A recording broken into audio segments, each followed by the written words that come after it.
To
be conventional is to be prevailing.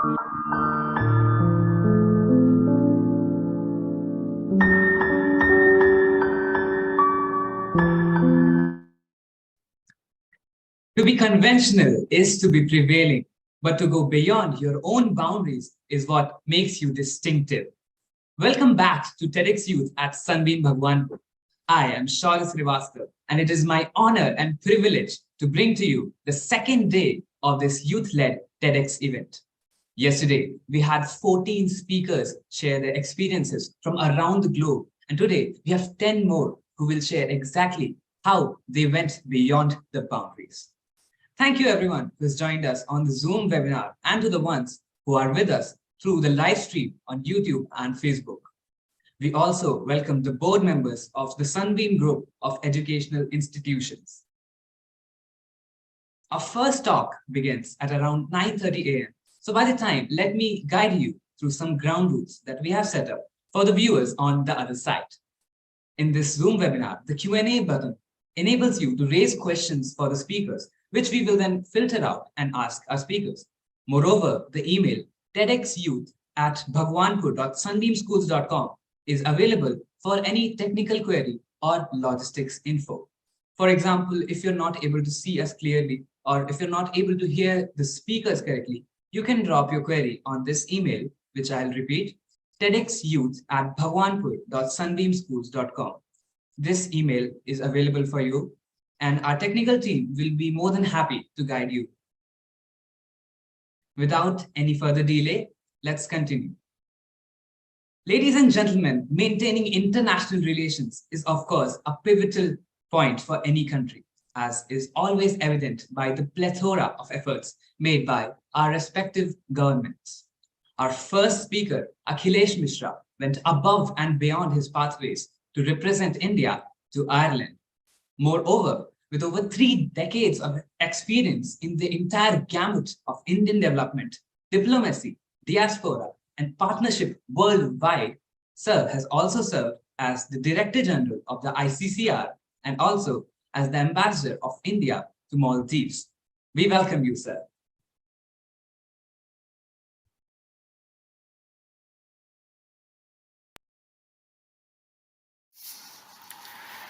Namaskar.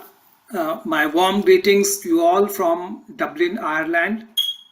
At the outset, I must congratulate Sunbeam School Bhagwanpur for taking this initiative to host TEDx Youth on a very significant theme, beyond the boundary. Today's event becomes even more special because it coincides with Mahatma Gandhi's birth anniversary.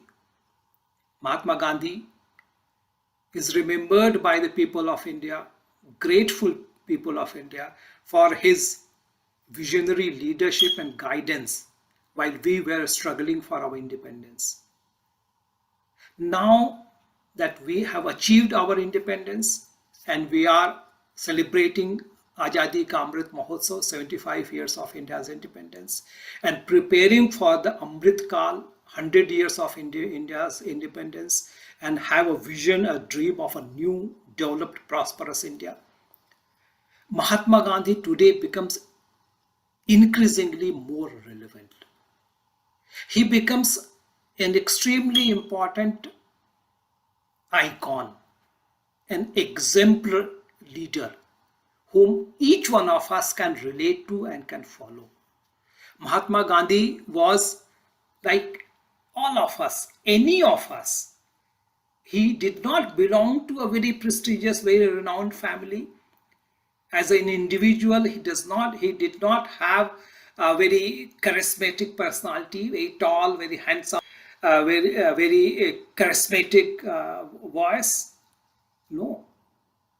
As a student, as a child, he was very mediocre, he was very diffident, he was very shy. He did not perform very well. He studied law and tried practicing law, but he was not particularly successful. Yet, he struggled through his life, and with purpose, with determination, he acquired greatness.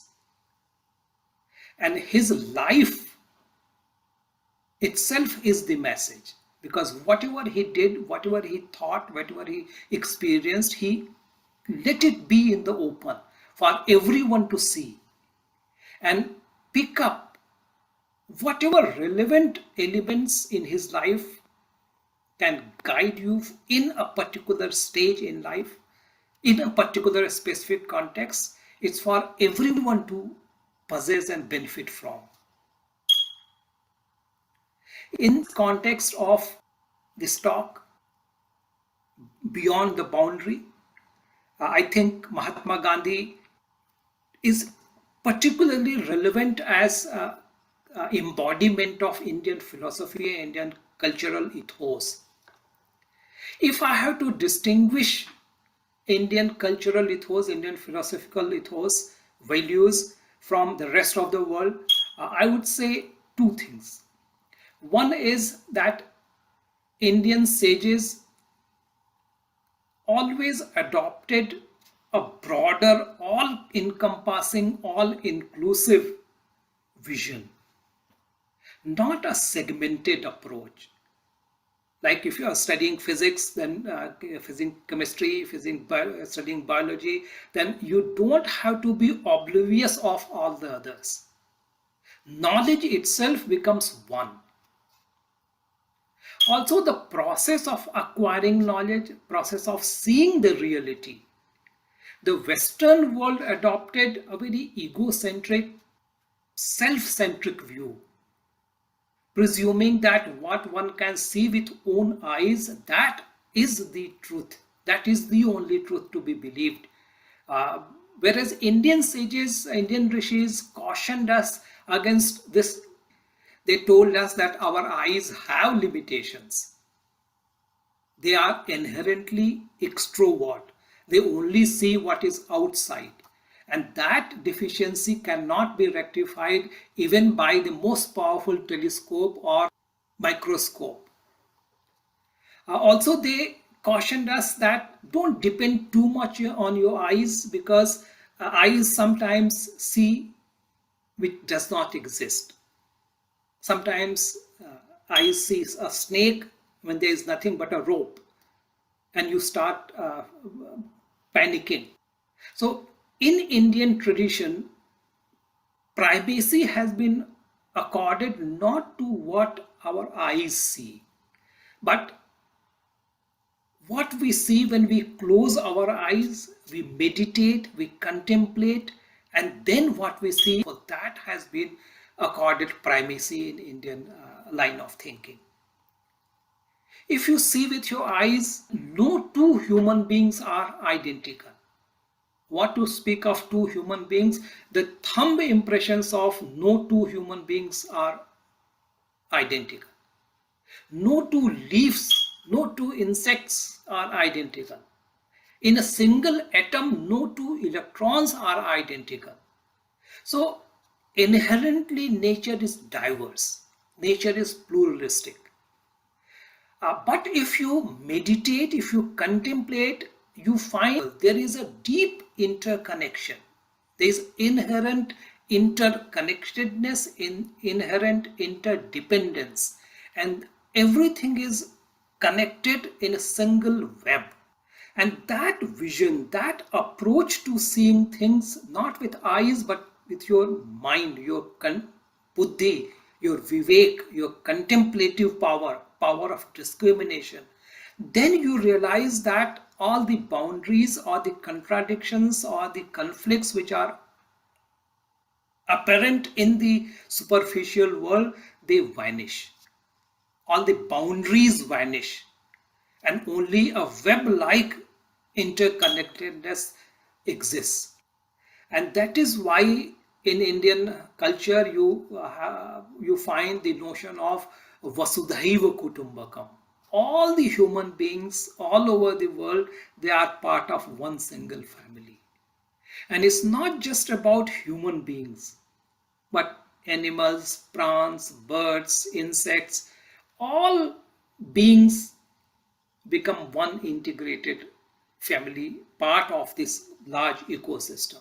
And this whole world becomes one single nest, one single abode in which every creature finds a home.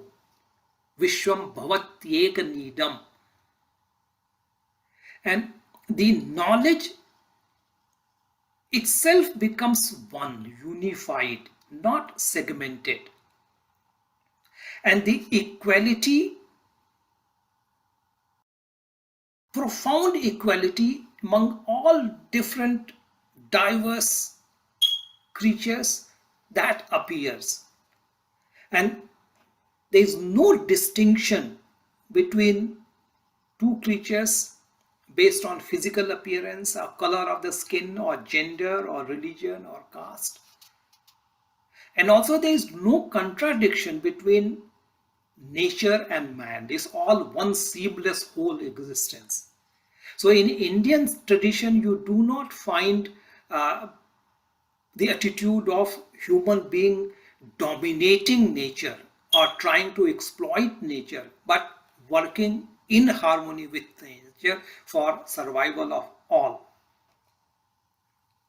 And that approach, broader vision, seeing beyond the superficial boundaries, is the essence of Indian civilization. And also the service that I am in is also focused on working beyond boundaries. The Indian Foreign Service essentially involves spending most of your time abroad. Every 2-3 years you keep shifting from one country to other country. You serve as representative of India, trying to improve India's relationship, India's partnership, India's cooperation with other countries in political field, in trade and business and economics, in education, in science and technology, in tourism and culture. And that is a great privilege.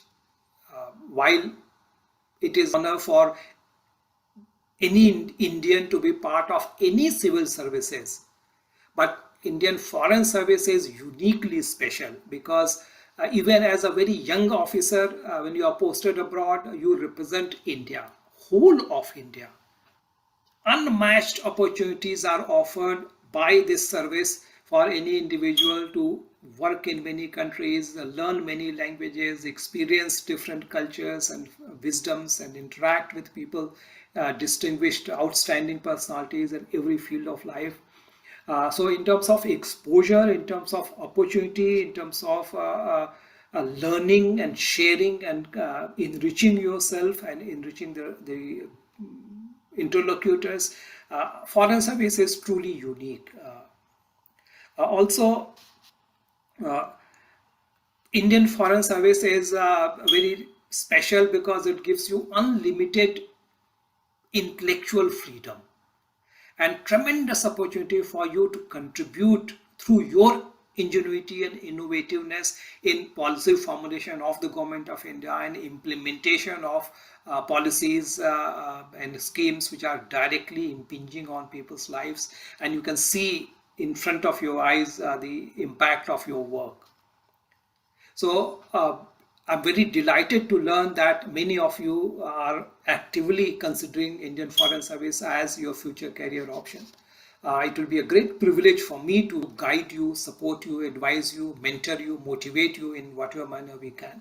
So please don't hesitate to contact us. The interface between diplomacy and youth is also becoming very significant. One area naturally is attractiveness of Indian Foreign Service for the youth to join and participate in the diplomatic work as diplomats. But even otherwise, the Indian Foreign Service is becoming increasingly more youth-centric, youth-focused. India is at a very significant cusp in terms of demographic opportunity. In the years to come, India will play an increasingly critical role as the supplier of high quality, skilled professional manpower pool. So, as Ambassador of India in Ireland, it is a very high priority for me to look into opportunities for our youth in education, in research and scholarship, in innovation, in entrepreneurship, in startups, and how we can leverage synergies between India and Ireland to promote mutually beneficial partnerships between our two countries. Every single day I meet a lot of youth students and scholars and researchers and entrepreneurs and innovators, and it's a great joy for us, and I believe that youth will become increasingly more and more priority area for all diplomats. Also, friends, we are very privileged that Honorable Prime Minister Modi personally attaches highest priority to youth empowerment. And you would have seen there are a lot of initiatives taken under his leadership to provide necessary skills to youth, expand the facilities, create more and more educational institutions, vocational facilities, create incentives for startups, for innovation, for entrepreneurship led by youth. Also opening new areas, for example, sports, for example, entertainment, for example,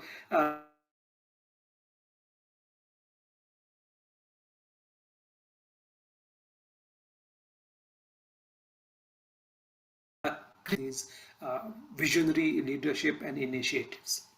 Friends, before I end, I would like to convey that Foreign Service is a great career option for all of you, and you must consider it seriously.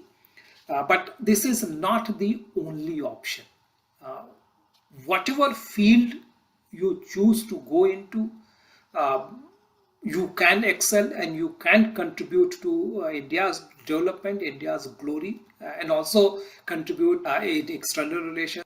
So my advice to you is that please do not copy anyone else, because each individual is gifted with very unique talents, very unique assets and aptitude. So one has to choose a career path according to one's inclination, one's natural instincts. Secondly, it is very important for you to feel proud of your self dignity, your self potential, your caliber, your unique talents, and your cultural heritage. Whatever religion you follow, whatever ways of life you adopt to, you must have self-confidence in your identity. And also equally important is that you must respect the identity and uniqueness of every other individual you come across. Third, it is very natural for you at this age to be anxious about your future, but it it is important for you to focus more and more on the present. Life is not a straight line trajectory. Life is like climbing of hills. Every step, every next step is important. And as you move up the hill, you see what lies ahead. It's not apparent at the bottom of the hill. So, as a student, focus on your primary duty, which is to study. And study does not mean just mechanical memorization of facts or just learning by rote, but it is inculcation of a habit of inquisitive mind, developing critical thinking, have a questioning mind, and also wherever you see a problem, think of a solution. How can it be solved if you are made in charge of a body to solve this problem? So whatever you see as something negative, something troubling, instead of feeling depressed and feeling negative, you try to think of a solution. And for being a solution provider, for being a path breaker, for being an innovator, there is no age too early. You can start anytime. Once again, my very sincere good wishes and blessings to all of you. I wish you all a great future, great career, and I'm sure with your creativity, your hard work, your diligence, you will make your country proud and you will add to the glory of our great nation. Thank you so much. Namaskar. My Thank you for sharing your ideas with us, sir. Surely the audience would be driven by your conveyed message. They say music has the power to connect one to their soul. They say every heart has its own melody. They say music can heal even the deepest wounds. Our next speaker, known for her radiant tone and expressive music making, Kristen Tosco, famously known as Harpist KT, is one of Canada's premier harpists. She went beyond the boundaries and brought leadership and guidance while we were struggling. She went beyond the boundaries and brought the power of modern music to a classical instrument while still remaining true to her roots. We feel delighted to have you here with us, ma'am. Thank you so much. I'm so excited to be here and to be performing for you today, all today. Today, I'm going to be performing two well-known classics, Claude Lune by Claude Debussy, followed by Moonlight Sonata's first movement by Beethoven. So I hope you enjoy it. Ma'am, if you're using an external mic, I would request you. Yes. You're not very clearly audible. You can't hear me very well? No, the voice is very low.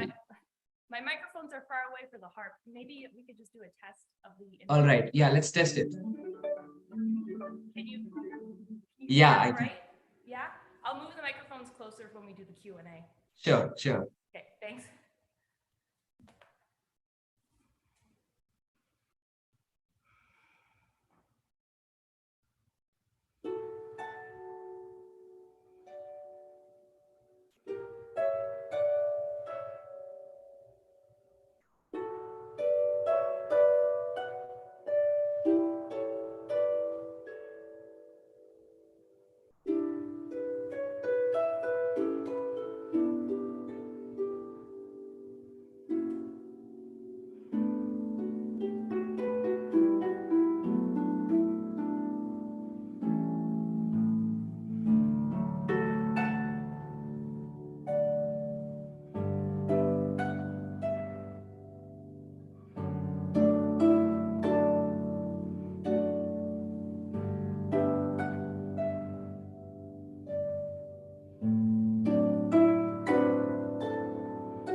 Thank you, ma'am. That was So, a euphonious performance of both the Claire de Lune and the Moonlight Sonata. Our team here, we are awestruck to hear such a beautiful performance. thank you so much. Thank you. Pleasure to play for you all. Thank you, ma'am. Now, we also have a Q&A session planned for you. So shall we get started with that? Let's do it. Let's do it. All right. The first question. What fancies you the most about the harp as an instrument? My favorite thing about this instrument is how many different sound effects that you can achieve with it. I feel like it's very unique in the whole realm of the musical instrument family. And you can actually create sounds with it that don't even sound like a harp. So as you just heard me play, that's the typical sound we can get from our instrument, but we can also make other sounds like harmonics, kind of like bells. Something a bell, we can make it sound like a guitar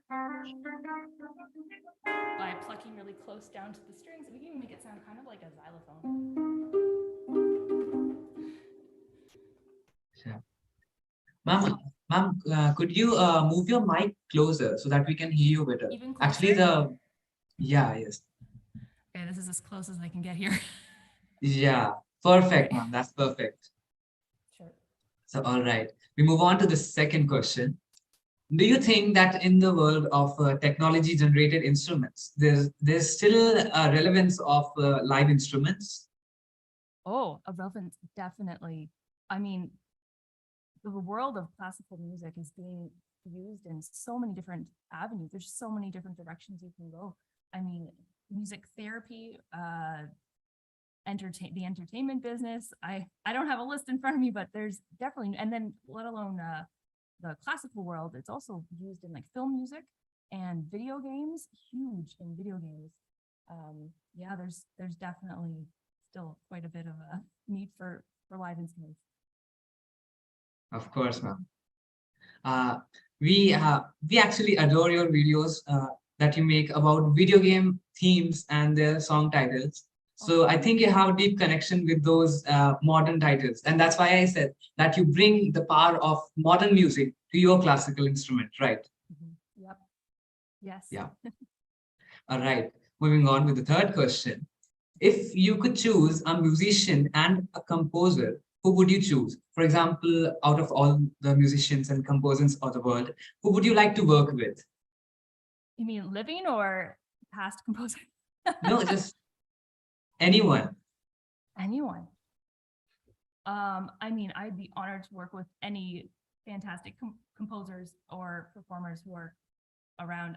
That's a really difficult question to answer. I don't even know if I have an answer right now. All right. So no specifics there then. Not really specific. Right, ma'am. Moving on. How many years of practice did it take for you to play so beautiful? And this was asked from one of our attendees. So they're really willing to know this. Oh, thank you. I've been playing the harp for 25 years now. But I always say it takes about 8 years to get to a fairly advanced level. And then you can just continue to further advance your learning. So I'm from the point of view where I'm a forever student. I feel like I'm a forever student. I'm forever learning. I'm forever improving and seeking excellence. So I'm not sure how to answer that either. All right. So we'll take 25 years as the answer. So there clearly has been, you've been developing this talent for quite some time now. Does this go back to your childhood and roots as well? Yes, I started learning the harp when I was a child, and I just continued all the way up to high school, throughout high school, and then I went to university for music. I studied harp performance for 7 years. I did a bachelor degree, a master's, and an artist diploma after that. So lots of education. So it has taken quite some time for you to get here. A little bit. Now, next up, the question is, please tell us more about your journey as a musician. My journey. So I started studying classical music, I guess. And I went through school, and then when I left school, I decided to become a full-time freelance artist. So I was just saying yes to any type of gig that involved the harp, if it was recording for like various shows, video game music, like anything you can name that a harp does. I've done weddings. I've performed with several orchestras before as well. And then when the pandemic hit, that's kind of when my career took quite a different shift, to mainly everything online. So I've really had to pivot to try and figure out, okay, well, how can I continue doing what I was doing before when I was on the road half the month traveling, performing concerts, but now everything is online and there's not as many concerts happening, but there's also like lots of recording projects. So shifting that to that world, that's kind of where I'm at now. And yeah, this is what I do now, online stuff. So where exactly in that journey did you find that modern music of today's world could be mixed with this classical instrument that you have? I felt like it was when I started posting more to social media. That's when I saw the audience was there and they had a want for this type of music. They ate it up. So I was like, you know what? There's an audience for it, so I'm here for it.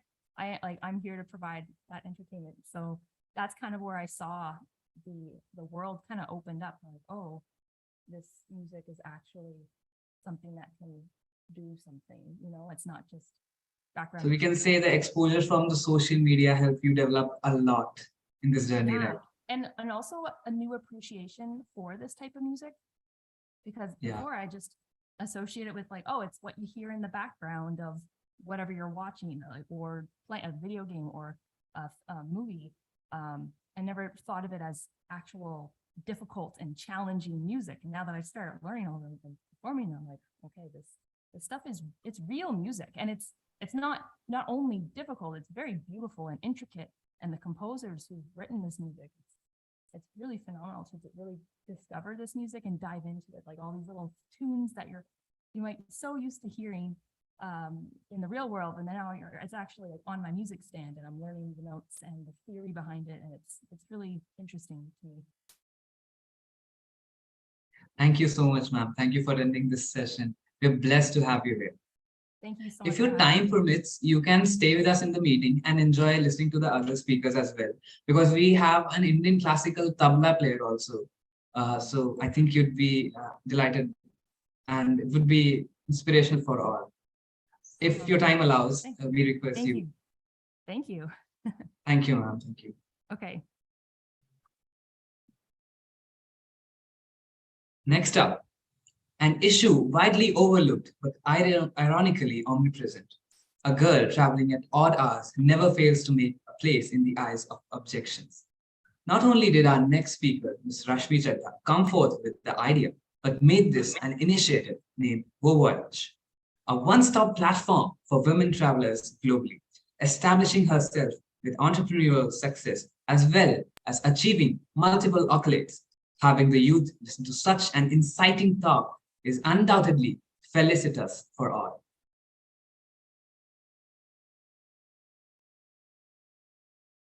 I have no special talent. I am only passionately curious. आपने कभी ये notice किया है कि छोटे बच्चे हमेशा छोटी छोटी बातों पर खुश क्यों हो जाते हैं?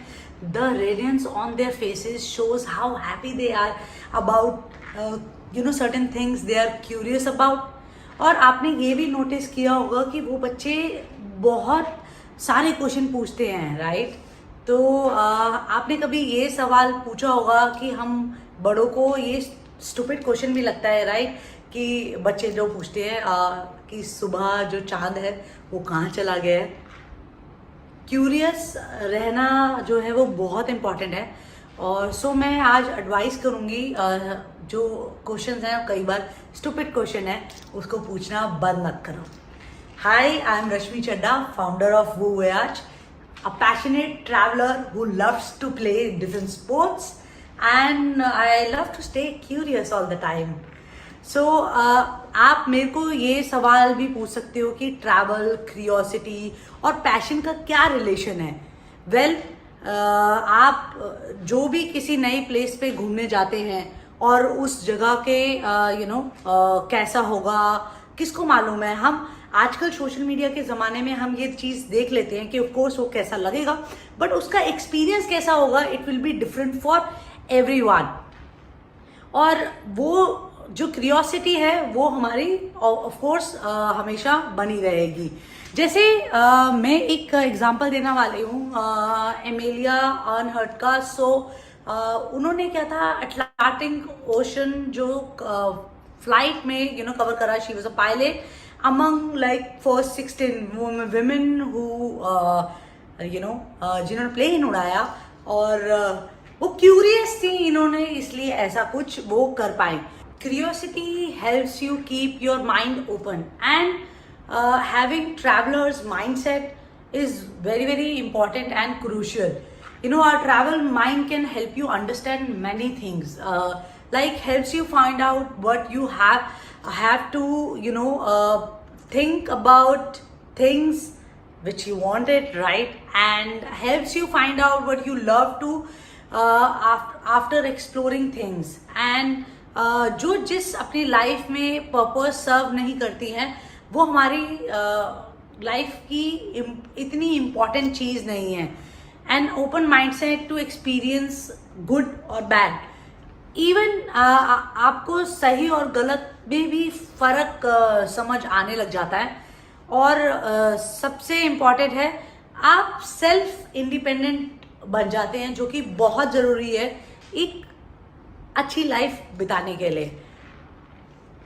मैं इसका एक एग्जांपल देने चाहूँगी कि जब मैंने अपनी पहली ट्रिप करी थी, सोलो ट्रिप, मैं स्पोर्ट्स नेशनल के लिए जा रही थी, और मेरी मॉम ने उस टाइम पे मुझे बताया कि सबको रिस्पेक्ट करना, पेशेंसली बात करना, अगर कोई आपसे कुछ मदद चाहता है तो उसकी ज़रूर मदद करना, एंड देन कैसी भी सिचुएशन हो उसमें ट्राई टू एडजस्ट, बिकॉज वो मेरे लिए कुछ नया एक्सपीरियंस था। मुझे नहीं पता था कि स्लीपर ट्रेन्स में कैसे ट्रैवल करना है, नए लोगों से मिलके कैसे बात करनी है। तो आई थिंक उस एक्सपीरियंस ने मेरी लाइफ को बहुत बड़ा एक अंडरस्टैंडिंग दी, और उससे मैंने कभी नहीं सोचा था, क्योंकि मैं उन स्कूल के बच्चों में उसी कॉमन एरिया में ही रहती थी, राइट, जो हमें दिया जाता है। हम अपनी सोसाइटी में ही रहते हैं, अपने पेरेंट्स से बात करते हैं, फिर हम सेम स्कूल में जाते हैं। बस स्पोर्ट्स की वजह से मैं नए लोगों से मिल पाई और नई चीज़ें एक्सप्लोर कर पाई।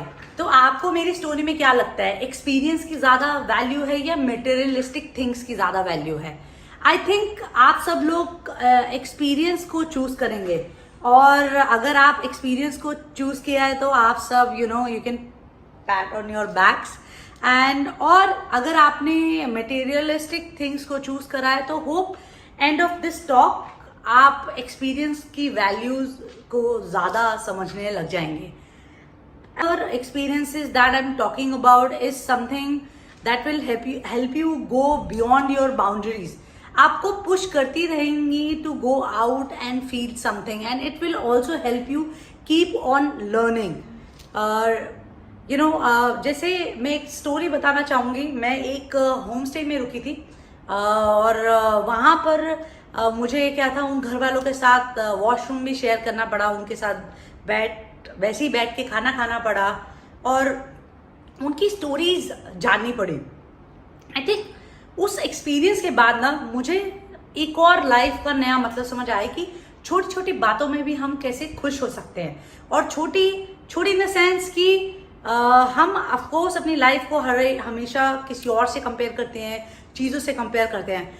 वो एक्सपीरियंस जो था ना मेरे को बहुत, because they were so self sustain, so happy and about what life they have, they are happy about। सवाल पूछ सकते हैं कि ट्रैवल और क्यूरियोसिटी और पैशन को क्या रहे। अब बस एक ही सवाल रह जाता है कि that is how I can get a traveller's mindset, right. तो बहुत इजी है ये वाला, जो कि एवरी डे अगर आप प्रैक्टिस करेंगे तो बहुत जल्दी आप अपने लाइफ में ऐसे चेंजेस ला सकते हैं। अपने प्रॉब्लम्स को कभी अपना हार मत मानना कि आपकी हार हो चुकी है। उन प्रॉब्लम से ट्राई करना to learn and not repeating the same thing, and find something to be grateful for. हर रोज किसी ना किसी नए लोगों से बात करना, लड़का हो या लड़की, बड़े हो, यंग हो, छोटे हो, और उनके कर्मा को अप्रिशिएट करो, अभी ये इंस्टाग्राम के ज़माने में भी ना हम ये इजीनेस भी आ गई है, because you can go approach someone and do that. तो ये चीज़ें ज़रूर करें। कहते हैं patience is a virtue, so don't give up easily, don't change your and goals easily. Patience रखना अपनी लाइफ में, काम करते रहो, रिजल्ट आपको ज़रूर मिलेगा। तो गोल्स बनाते जाओ और उनको अचीव करने की ओर बढ़ते रहो। एंड रिलेशनशिप्स बहुत वैल्यू करना ज़रूरी है, बिकॉज पैसे कहते हैं ना अगेन आता जाता रहता है, बट रिलेशनशिप्स जो है ना वो लाइफ में उससे भी ज़्यादा वैल्यूएबल होते हैं। बिकॉज जब भी हम अकेले होते हैं तो वो रिलेशनशिप बहुत वैल्यू करते हैं और उनसे हम बहुत सारी चीज़ें सीखते हैं। तो यही है, stay curious and have fun. Life is so amazing, कितना कुछ है देखने के लिए। मतलब अभी भी मुझे लगता है कि आई ट्रैवल 28 कंट्रीज, 100 सिटीज से ज़्यादा कवर कर चुकी हूँ। मुझे लगता है अभी भी मैंने पूरी लाइफ जो है मतलब दुनिया नहीं देखी है, मुझे बहुत कुछ करना है। तो वही है, एक बार जब आप बाहर निकल जाएंगे और वो एक्सपीरियंसेस लेते रहेंगे तो आपको जो है ना उसको रिपीट करते रहने का बहुत ज़्यादा मन करेगा। और when you come home, back home, you will realize that you change as a person, because real life learnings भी बहुत हेल्प करती है। कहते हैं ना प्रैक्टिकल की ज़रूरत, आप एग्जाम्स में सोचते हैं तो ये लाइफ का प्रैक्टिकल है जो करते रहना चाहिए। But having a traveller's mindset is very very important and work on it, stay curious, have fun. कहते हैं ना बचपना कभी नहीं छोड़ना चाहिए। So enjoy. Thank you.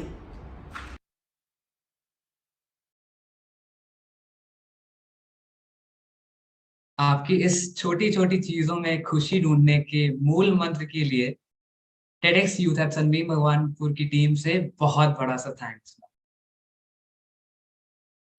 Next up, going beyond doesn't always mean breaking the conventional rules of society. Sometimes it is more about breaking the boundaries of your own mind. Our next speaker is the first queer artist coming out of the closet in Korea and a person of unique character that no one can imitate. No confine could ever bind Holland from showing his unique color as a musician by making his story into music.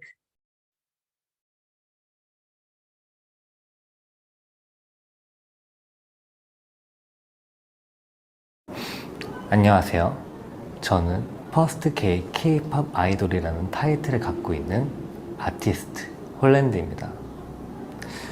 저는 오늘 여러분들에게 현재 제가 살고 있는 이곳에서 느끼는 성소수자들에 대한 시선과 인식, 그리고 K-팝에서 다뤄지고 있는 LGBTQ의 모습들, 그리고 그 안에 저 홀랜드가 한국 문화에 대해 어떤 영향을 끼칠 수 있는지에 대해서 이야기하고자 합니다. 첫 번째로, 알다시피 한국 사회는 성소수자에 대한 개방적인 인식을 가지고 있는 나라는 아닙니다. 오랫동안 이어온 전통적인 인식과 종교적인 이유이기도 하지만 지금 현재도 제가 살고 있는 이 사회에서는 적지 않은 부정적인 시선이 존재하며, 또한 그로 인한 많은 차별과 아픔이 존재하고 있습니다. 이런 환경 안에서 저를 비롯한 많은 성소수자들은 때론 희화화되거나 때론 혐오적인 발언과 같은 폭력의 대상이 되기도 합니다. 어디선가에서는 특정 종교적인 이유에서 동성애에 대한 반대 시위 또한 이뤄지기도 합니다. 안타깝게도 대한민국에서 성소수자에 대한 교육은 전혀 이루어지지 않고 있습니다. 초중고등 교육과 과정에서 성소수자에 대한 관련된 내용은 전혀 언급되고 있지 않기 때문에 그 내용을 거의 찾아볼 수 없는데, 이 때문에 자연스레 성소수자는 성인이 된 후 미디어에서만 단편적으로 접할 수밖에 없게 됩니다. 미디어에서의 성소수자의 모습은 대부분 우습게 묘사되고 어두운 인생을 살며 혐오스러운 이미지로 주로 묘사가 된다는 것. 심지어는 제대로 된 정보를 접하지 못한 채 성소수자가 실존하는지에 대해서도 모르는 사람 또한 많습니다.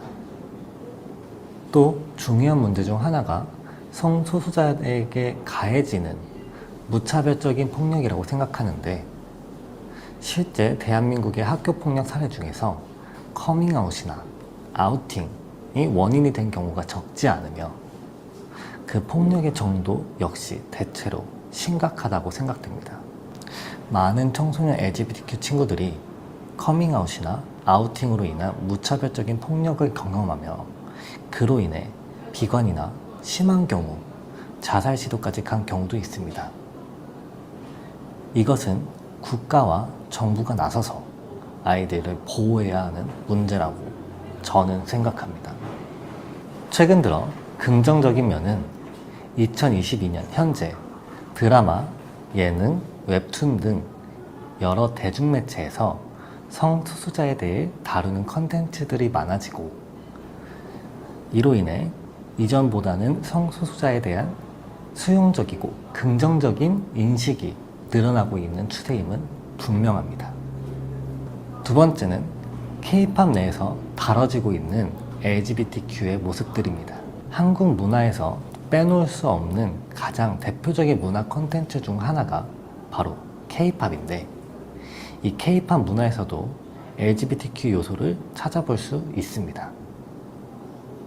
K-팝이 세계적으로 소비되기 전부터 팬들은 이른바 팬픽이라는 멤버들 간의 사랑 소재를 담은 소설 컨텐츠들이 유행했으며, 현재도 많은 K-팝 컨텐츠 중 이러한 키워드가 소재임을 찾아볼 수 있습니다. 이러한 성향의 소재와 이로 인한 분명한 소비 니즈가 존재함에도 불구 아이러니하게도 공식적으로 언급하는 경우는 거의 없으며 또한 허락되지도 않습니다.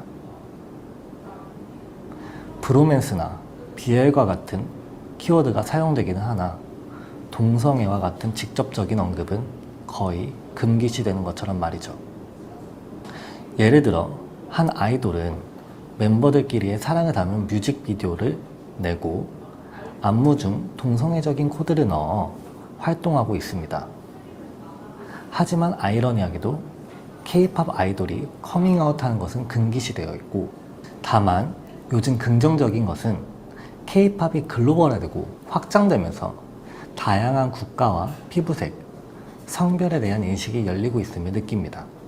많은 K-팝 아티스트들이 해외 투어를 돌 때 레인보우 플래그를 들며 심심치 않게 다름을 이해하고 간접적으로 옹호하는 등의 발전은 분명히 있습니다.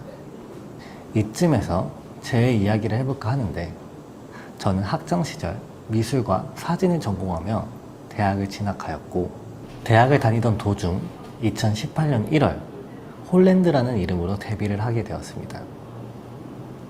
제 데뷔곡 네버랜드 뮤직비디오에서 동성간 키스신을 넣으며 유튜브 등에서 크게 화제가 되었고, 이로 인해 퍼스트 게이 K-팝 아이돌이라는 타이틀을 얻게 되었습니다. 당시 빌보드를 비롯한 많은 외신에서도 저를 주목했으며 SNS란 뉴미디어 채널을 통해 수많은 관심을 받았죠. 저에게는 정말 기적 같은 일이었습니다. 학창시절 커밍아웃을 한 후 학교폭력에 시달리며 극한 상황까지 내몰리던 당시 제게 힘이 되어준 팝 가수들의 노래, 그리고 팝 문화의 전반적인 분위기가 제게는 위로와 응원의 메시지였고 저의 목숨을 구했죠. 그들은 항상 LGBTQ 인권에 대해서 이야기를 하였고 희망과 사랑을 전했으며, 이를 본 저 또한 그런 사람이 되고 싶다고 생각했습니다.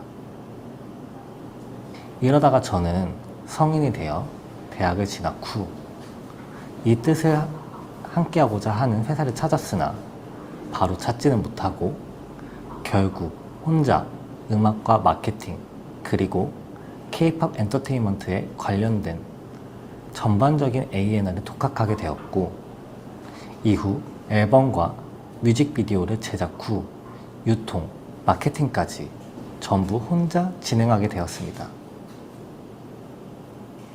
오래된 기억은 아니지만 지금 생각해보면 그래서 더더욱 의미가 있는 데뷔와 활동이 아니었나 싶습니다. 소속사 없이 혼자 제작과 활동을 열심히 하며 팬들과의 관계를 구축해 왔지만 결코 그 과정이 모두 순탄치만은 않았습니다. 데뷔한 지 1년이 된 시점에 코로나 사태가 전 세계를 타격했고, 한국보다 해외에서 니즈가 많았던 저는 한순간에 해야 할 일들을 잃었습니다.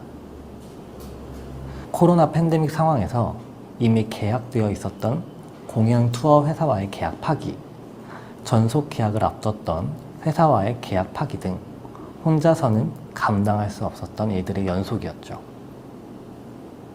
하지만 정말 팬들의 사랑으로 버텨낼 수 있었고, 현재는 좋은 파트너인 회사를 만나 함께하고 있습니다. 마지막으로 저는 제가 학교폭력 피해자인 만큼 학창시절의 자아 확립과 경험이 중요하다고 생각합니다.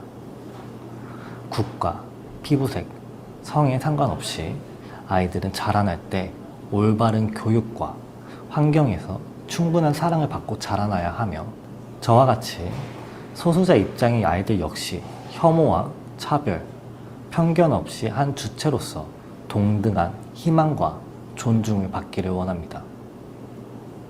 저 홀랜드는 그 아이들을 위해서 존재합니다.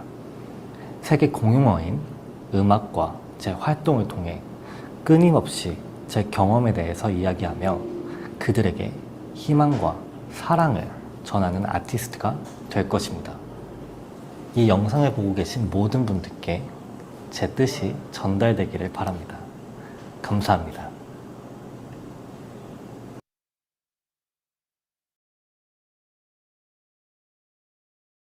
Thank you for sharing your experiences and the story of breaking the societal boundaries for K-pop artists, sir.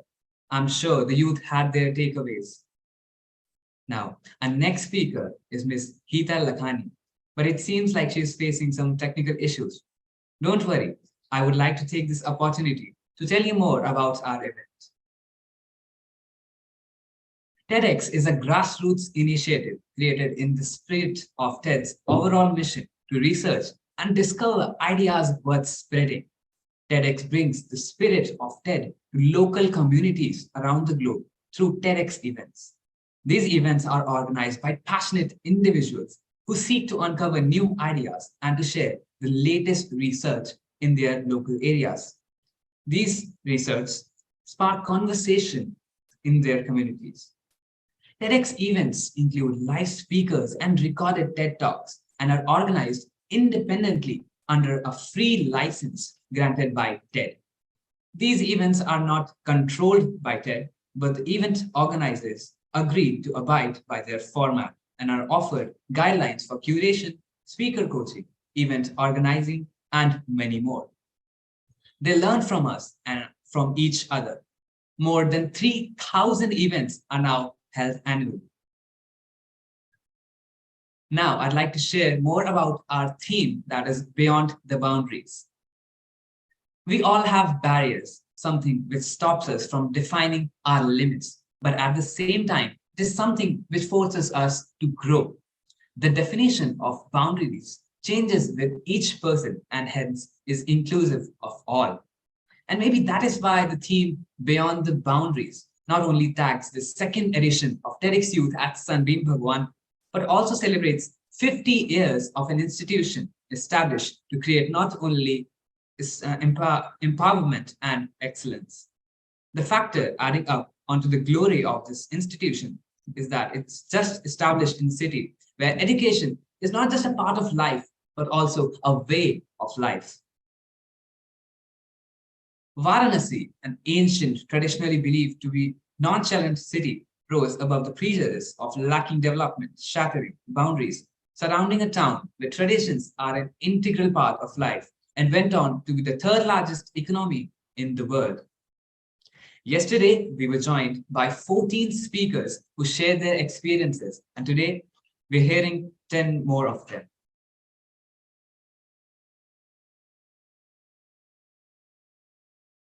It seems like Ms. Heeta has not joined yet. So I'd like to present a small AV from our Sunbeam. In the world, for centuries now, Varanasi is also known as the knowledge capital of India. Pacing with time, it is keeping up with modern advanced knowledge, along with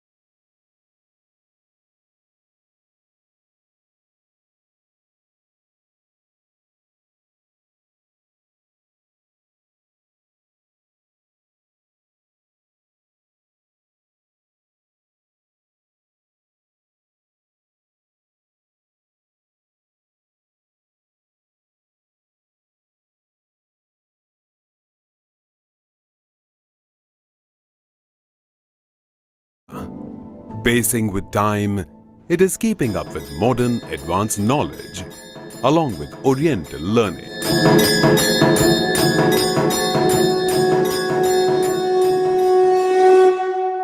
Sunbeam Group of Educational Institution is one of the oldest and prime educational centers located in various parts of Varanasi. Inspired by the famous lines of Saint Francis of Assisi, a single sunbeam is enough to drive away many shadows. Sunbeam School was established in 1972 by Dr. Amrit Lal, Ishrat Madhok and Mrs. Dish Ishrat Madhok. Both educators par excellence to bring to Varanasi a school which would uphold the ancient traditions, tempering it with a modern vision with just 32 students. Today, Sunbeam has in its fold 32,000 students and over 3,000 staff members across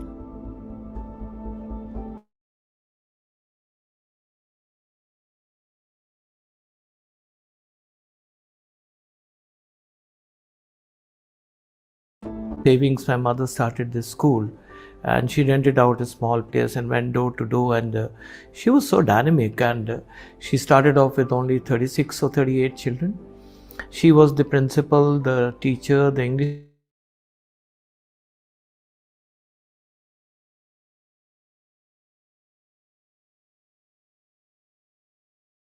teacher. Every year it just grew in geometrical proportion. Whatever had to be done for a child's benefit, for the benefit of the school, we did not bother about any funds. So that we poured all our savings into buying the best locations in the city. That was a very wise decision, because today we have amazing locations after the city has expanded. So the build-up was massive. And then not only in terms of hardware, in terms of software, training, we always emphasized on team building. We used to negotiate everything, and then we had experience of everything also. Once I remember that there were no clerks. The clerk met with an accident and there was no one to collect the fee. So I have sat on the window or like on that seat and even cut the receipts of the fee. And when the teachers were not there, we used to go and teach in the classes. And small things, furniture and buses and rickshaws and uniforms of the maids and peons and everyone. So we used to do those small things. Sunbeam Group with its 7 core schools: Sunbeam Sun City, Sunbeam Varuna, Sunbeam Lehertara, Sunbeam Indiranagar, Sunbeam Bhagwanpur, Sunbeam Annapurna, Sunbeam Sarnath. Sunbeam Gramin School is the philanthropic venture of Sunbeam Group, which imparts free education to the underprivileged students. Setting exemplary standards of quality education with moral values for over 50 years now. Aiming to contribute to the society through raising innumerable stars who are shining bright in the different horizons. In very, very small towns like Gazipur, Mhow, Bhadoi, where we've got our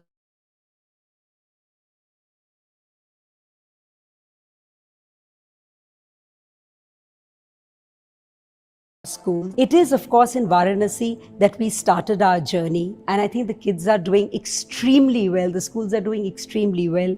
So that gives me a sense of satisfaction. But when I go to the 3-tier, 4-tier towns and I see the passion in these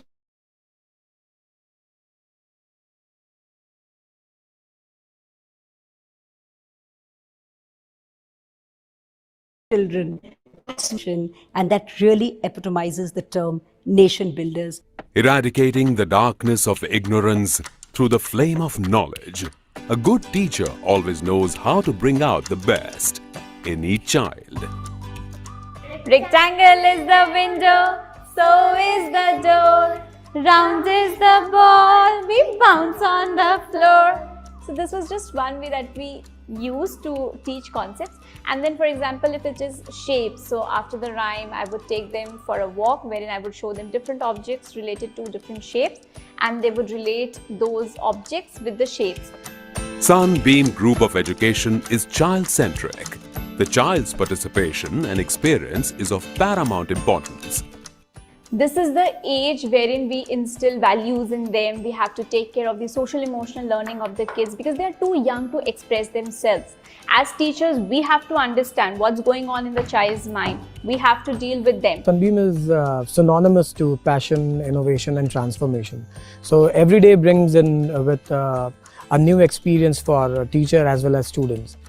Here, each and every learner turns into happiness ambassador. Past so many years, in fact it's been 20 years of my tenure at Sunbeam, I have been immensely caught up into the frenzy of making children happy, because that has been the core thrust of all of Sunbeam's endeavors.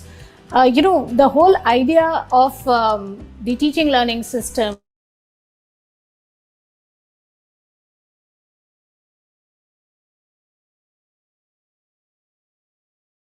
or even academics are a byproduct of our efforts to make a child feel happy. And our core test is that when the child goes back home from school and when the mother wakes up the child at 6 a.m. in the morning, does he wake up with a smile at the thought of going to school by boarding a bus or, just by going to school? Now, if that smile is firmly fixed in place, we know our job is done well. And the same applies to the teachers, the same applies to the staff at Sunbeam. As the world requires the students to become lifelong learners in an ever-changing scenario of new skills and competencies. They also need to be good communicators, to be able to relate well with other people, and to think creatively and logically. It's not like, we're just learning about what is in the book. It's about the relationship that they establish between the real world and what's in the book. And it's always about the teachers who tell us how you can learn about things in the real world, how you can implement them.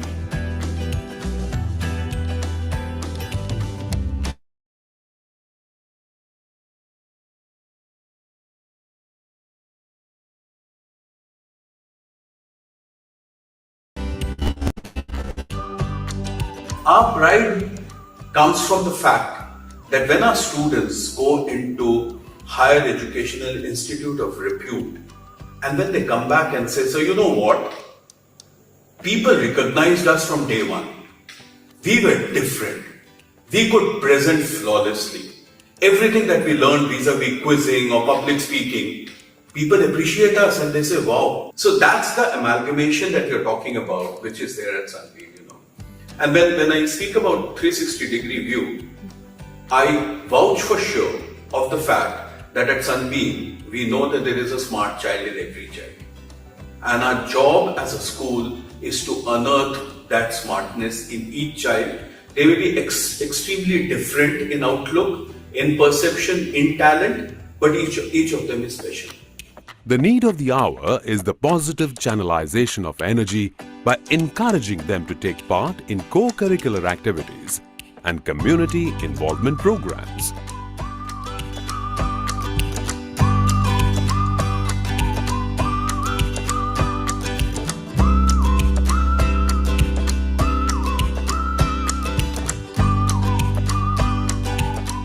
I think one of the biggest strengths of Sunbeam is its curriculum, which is very well planned, very well organized, well researched, dynamic and ever evolving.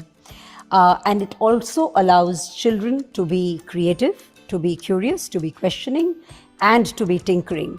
Creative and productive work also includes students' involvement in different clubs like Science Club, Literary Club,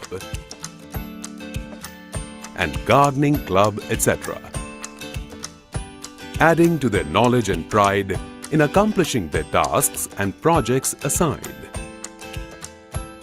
It is believed that social skills are important not just in school, but outside the school, social gatherings, and their workplace as well. The love for the country is imbibed in the hearts of students. We don't say Jai Hind just on Republic Day and Independence Day. It is a way of life for us, and this is how we wish each other daily.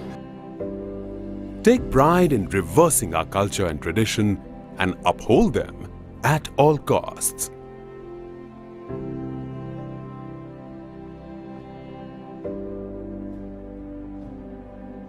Catering a plethora of unique activities to its students, the school focuses on a sound mental and physical growth for its students.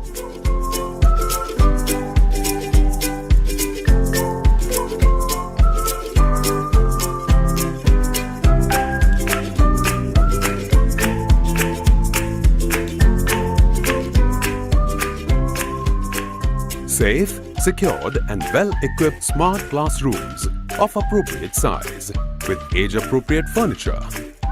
Single member of Sunbeam believes in the principle of Kaizen.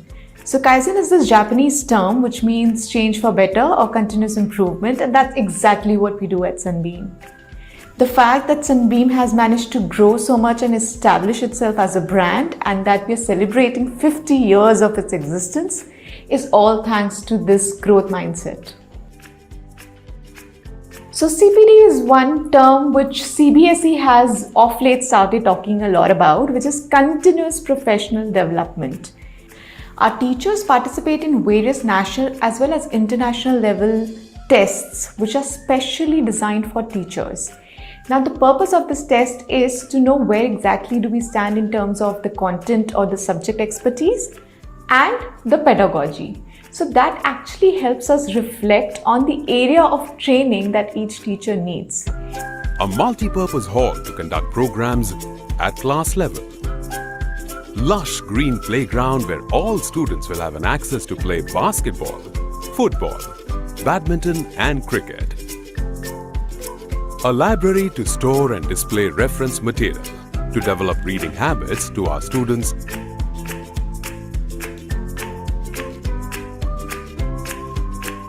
A well-equipped science lab and will keep updating the same as per requirement. An activity room loaded with educational blocks and toys to motivate children to learn while playing. Art and craft studio to motivate and enrich artistic talent of students. High-tech computer labs. Latest swings in the playground will add to the amusement of our junior champs. Activity to enhance speaking, reading and expressing skills. A well-designed dance studio, aerobics and yoga studio for improving their fitness and flexibility. A swimming pool for primary and middle and senior level students. To quench their thirst for adventure, the students can try an adventure sports including rock climbing, skating, etc. to make them strong, confident and brave. X number of schools which provide similar kind of facilities. But what is special at Sunbeam is the kind of affection, love and care children share at these boarding houses. Our hostel is a home away from home. Separate hostels are available for girls and boys.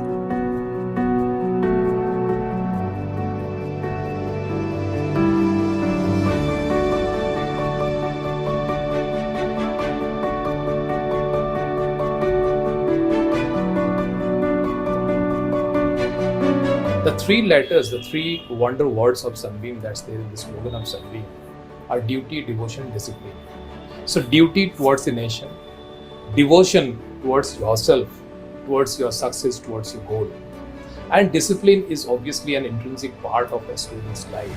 With a lot of efforts, with a lot of teamwork, we finally went on establishing new centers of learning. That is the reason why we call creating temples of learning from the city of temple. Call it a castle where dreams come true. At Sunbeam Group, aim to empower our students by not teaching kids what to think, but teaching them how to think, by awakening in each child a spirit of learning to grow as individuals with Next up, we have the speaker who broke the boundaries by not just standing in the crowd, but coming out as a leader and speaking up for a cause that needs to be addressed seriously. Ms. Hida Lakhani is a climate educator who founded the Climate Act initiative and co-founded the Youth Negotiations Academy. She's a firm believer in the power of youth participation in grassroots and international processes and strive to create individuals who combat the climate crisis with knowledge-based action. We welcome you, ma'am. The virtual stage is all yours.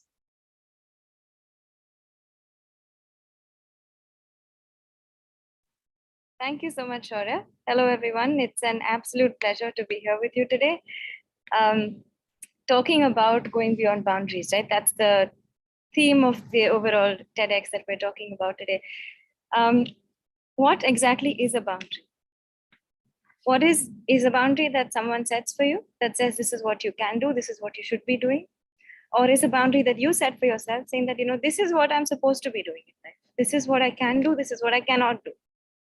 I don't know how to dance, I will not dance. I'm not good at dancing, for example, right? It can be any boundary. And what is that sort of boundary? And I think each of us need to sort of decide this for ourselves. Is a boundary something that someone has told us, maybe society, maybe your parents, maybe your family, maybe your teachers, maybe your friends, it could be anyone, right? Or is the boundary something that sometimes we tell ourselves that, I'm not good at something. It's something that I'm an introverted person, I'm not good at public speaking. I don't like adventure sports. I don't like going out and, doing new things. So I think a lot of the times we need to realize that we are conditioned in different manners. Either we condition ourselves or there's an outside, a society, a family, friend, peer, whatever it is, that conditions us to think in a certain manner. When we talk about going beyond boundaries, I think we only need to see how do we really overcome the boundaries that we have set for ourselves in our mind. How do we ensure that we're not limiting ourselves to thinking that, there are certain things I can and certain things that I cannot do.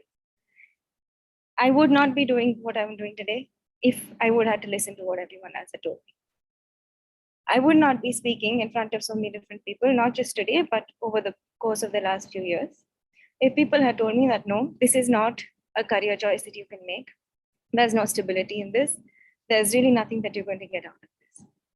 So to give you a little bit of context, I need to go back and share my story. I'd already done a master's in environmental studies. Ever since I was a child, I was passionate about the environment. I grew up on my family farm and spent a lot of time, in nature. If I had an option, I would, I've had lots of pets. I've, had birds that I wanted to look after. So all different kinds of things.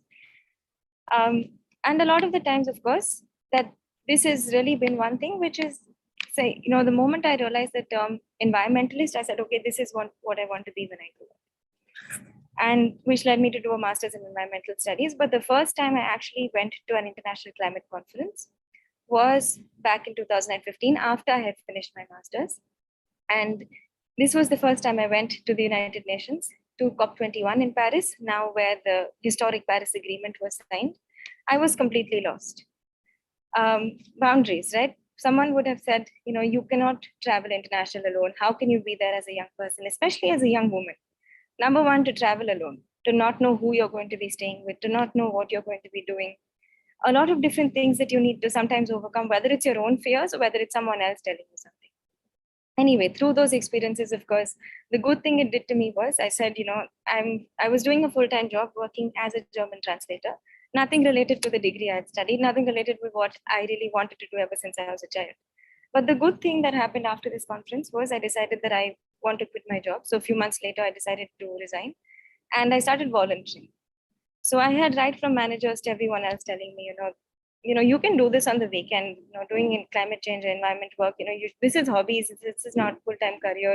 You have such a nice stable job. You should just do what you're doing and do in your free time. But I felt differently and I said, okay, I'm going to take the plunge. And I had very supportive family that supported me to do this. So of course, there are lots of different kinds of hurdles. The more I started sort of engaged in the space, the more I engaged internationally. I worked with young people. I, of course, found a community of young people where I realized it's not just us. It's not just me who's lost and alone, but there's really a community of people who I can relate to. I can ask questions. I made friends in this space.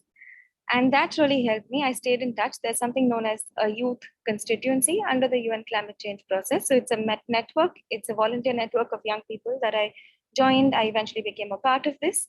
And I joined their working groups. A lot of the work, of course, happens virtually. So I attended a lot of virtual meetings. So that was a sort of trajectory where I got more and more involved.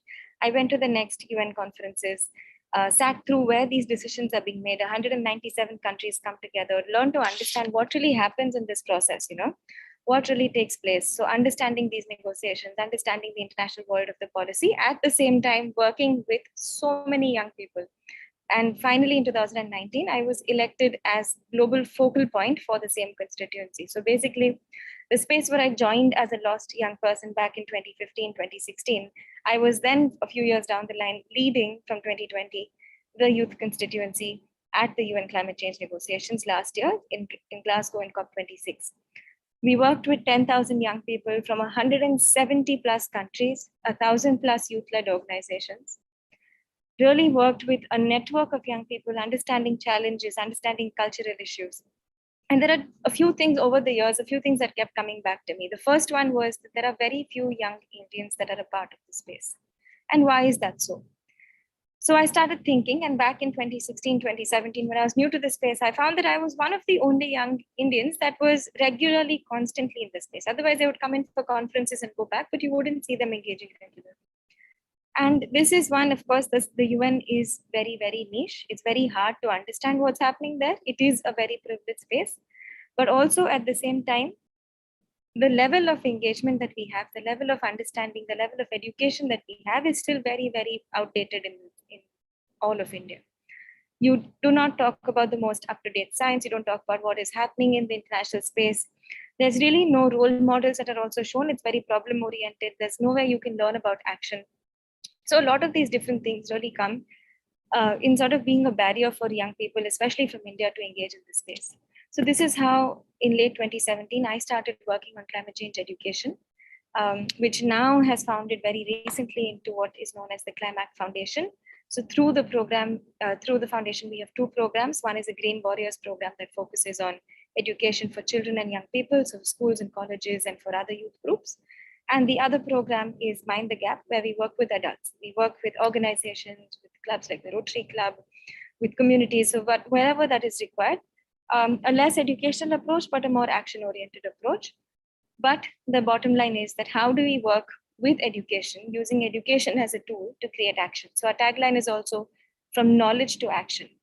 Education awareness as itself is great, but it's not going to bring any change. So you need education to make change. So through education to bring action is what we're working at. And the second thing was, of course, the more I engage internationally, there are a few things. One was, of course, that as we work with so many young people, youth have their own demands. They understand. A lot of young people have been part of the policy space. They're learning, they're understanding, and they're seeing gaps and challenges. So they really want to see how can we overcome this.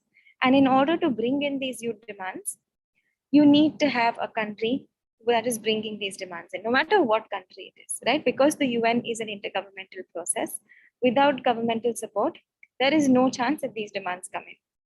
So we saw that, while of course there are different countries that support on different things, at the end of the day, young people, very few young people are part of this decision-making process. Even if you're at the UN, you're there as an observer. You're not there to be able to make these decisions. So we decided to try and overcome that challenge ourselves. So me, along with my co-focal point, Marie Claire, and two other people that have joined us along the way, Bina and Sophie, we decided to create a program that works with countries. So first we get countries on board. We get the buy-in from the country that they will nominate a few young people who they will give the responsibility, not just nominate and forget. These young people will be given the responsibility from their national government to be negotiators. So they will be part of their official national delegation as any other national government delegation, right? They will be part of this delegation. Our job is to train these young people, to build their capacity, to create a community of young people. The sort of challenges that I faced when I was in this space. How do we ensure that a new person that comes in doesn't face the same challenges? How can I use my learnings, my experiences to help somebody else engage better? So this is precisely what we're doing. The reason why I wanted to share all of this, and for this in particular, this is the first year that we've launched the program. We already have 27 countries that are a part of the program. 27 different countries that have nominated young people. We have a cohort of 60, almost close to 60 young people who are trained, who are undergoing the training and will be official negotiators at COP27. So just look at the kind of change that we can bring in by bringing in young people in this kind of spaces, by ensuring that they're meaningfully engaged. They're not just being trained by us, but they're being included already in their national trainings. They get to know the other people in the delegations. They get to learn from each other.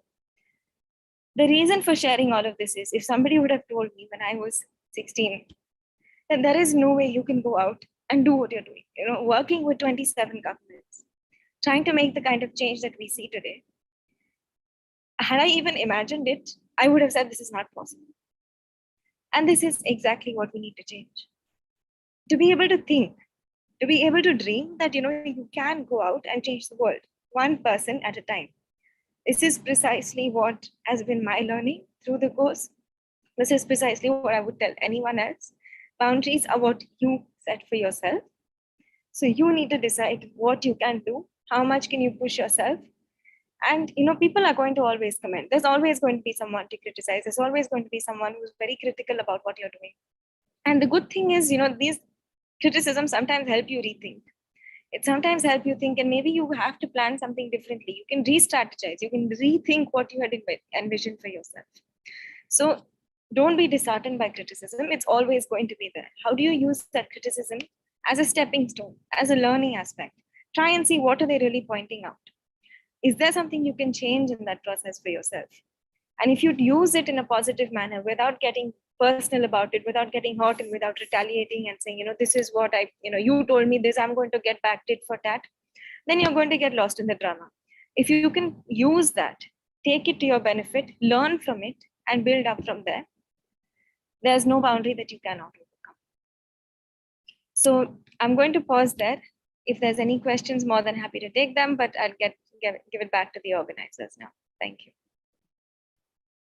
I absolutely agree with your vision, ma'am.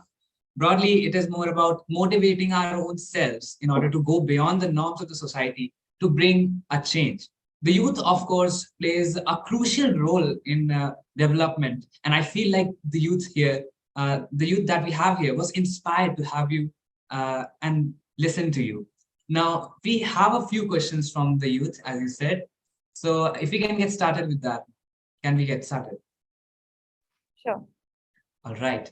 Our first question is, what initiative do you think could be taken at school levels to inculcate a sense of responsibility towards our environment in the children? Thank you. I think a lot of the things really just need guidance. Children are very, very conscious of the environment. They grow up, you want to play in the mud, you want to be with trees, you want to be with plants, you like animals around you. And as we grow up, we're conditioned in certain ways. We're conditioned to say, no, this is dirty, don't go put your hands in the mud. We're conditioned to say, nahi, aise nahi karna. I think what we just need to realize is we need to rethink, especially when we work with children. How do you give them the freedom to really understand what we need to do? When you work with children, educating them, saying, you've eaten this packet of biscuit, just throwing the wrapper here is what is going to happen. That wrapper is just going to stay there. It's not going to disappear. You are going away from there, but the wrapper still remains there. So when you explain these things to them, when you tell them ki nahi aapne kuch khaya hai, whatever you've had, you take it with you, go to a dustbin and put it there. If you don't have a dustbin, keep it in your bag for the next some time until you find a dustbin, right? The moment you tell them these very basic things, they're the first ones to understand. They'll see anyone littering, they go and stop them. Their own parents are going to throw something, they'll say, nahi mummy, aise nahi karna. So the easiest way is to just give children direction, to just give them a way of working. And it's very simple to work with children. They understand better than adults what we need to do. They just need to be given direction. So I think at the school level, guide the children, give them the kind of framework, and let them come up with different ways on how they would want to work. All right. So the school has to incorporate these different ways of learning and this new learning experience to make the children understand the importance of it all, right? All right. We have the second question. Development and environment protection is usually taken as a contrast to each other. What is your stand on this opinion? Do you also believe that development and working for the environment do not go hand in hand? Thank you for that question. That's a very interesting question. I think what we need to realize is that what exactly is development, or what exactly is infrastructure, right? When we say we want to develop as a society, we want to ensure that there's a better standard of living, which basically means we build different things to help us live in a better manner, right? From whether it is now, it's, looking at what the West has sort of set a standard of living, but where did that come from? It's always come from an innate way to make our lives simpler. What are the very simple things that we need? The very basic things: we need clean air, we need clean water, and we need good, nutritious food. Without any of this, we're going to have health problems. We're going to not be able to survive, no matter what. I might have the fanciest of houses, but if I'm getting polluted water, if I have bad air that I cannot go outside and go for a walk, I'm not going to be able to live very peacefully. So very simply put, our very basic things that we get in order to develop are from the environment. They're from our natural world. There is no way we can develop. There's no way we can build roads, we can build buildings, airports. Nothing can be done without taking from the environment. So we need to realize that what we're taking from, if you're taking from a pot, you have a piggy bank at home, you want to go spend some money. Your piggy bank has some sort of resource, somebody is filling in. Every week you're getting a pocket money, and that is being filled in. Now what you can do is you can either take everything, spend it once and for all, and then figure out now next week ab kya karoge. Or wait until your next pocket money comes and then spend it. Or you could be smart and say, I have this much rupees and I know every week I get this much more. You can spend in installments, which means that today I go and I eat lunch with my friends. Next week I'll go maybe do a little bit of shopping. The third week I go out and I entertain myself. If I want to do everything together in one day, it's fun for one day, but then for the next 3 weeks, you're not going to have anything to do. So you really need to figure out, is development coming at the cost of our environment? What is that cost? Is that cost something that we can afford to pay? And if we're not able to pay it, what is the indirect cost that we're going to be able to pay? Is it at the cost of someone's livelihood? Is it at the cost of someone's living? Is it at the cost of someone's water? Every time we're not seeing it. We live in cities. We don't see where our electricity comes from. Somebody out there is working to pay for that electricity for you. It's not just the electricity bill that you pay. So really looking at what exactly is coming, I don't think we need to prioritize one over the other. I think as a society, especially in India, we definitely need a lot of different developmental activities. The only thing we need to realize is what is the cost? What are we sacrificing for that development? And are we going to be able to pay for it for the next generations to come? We're taking from somebody.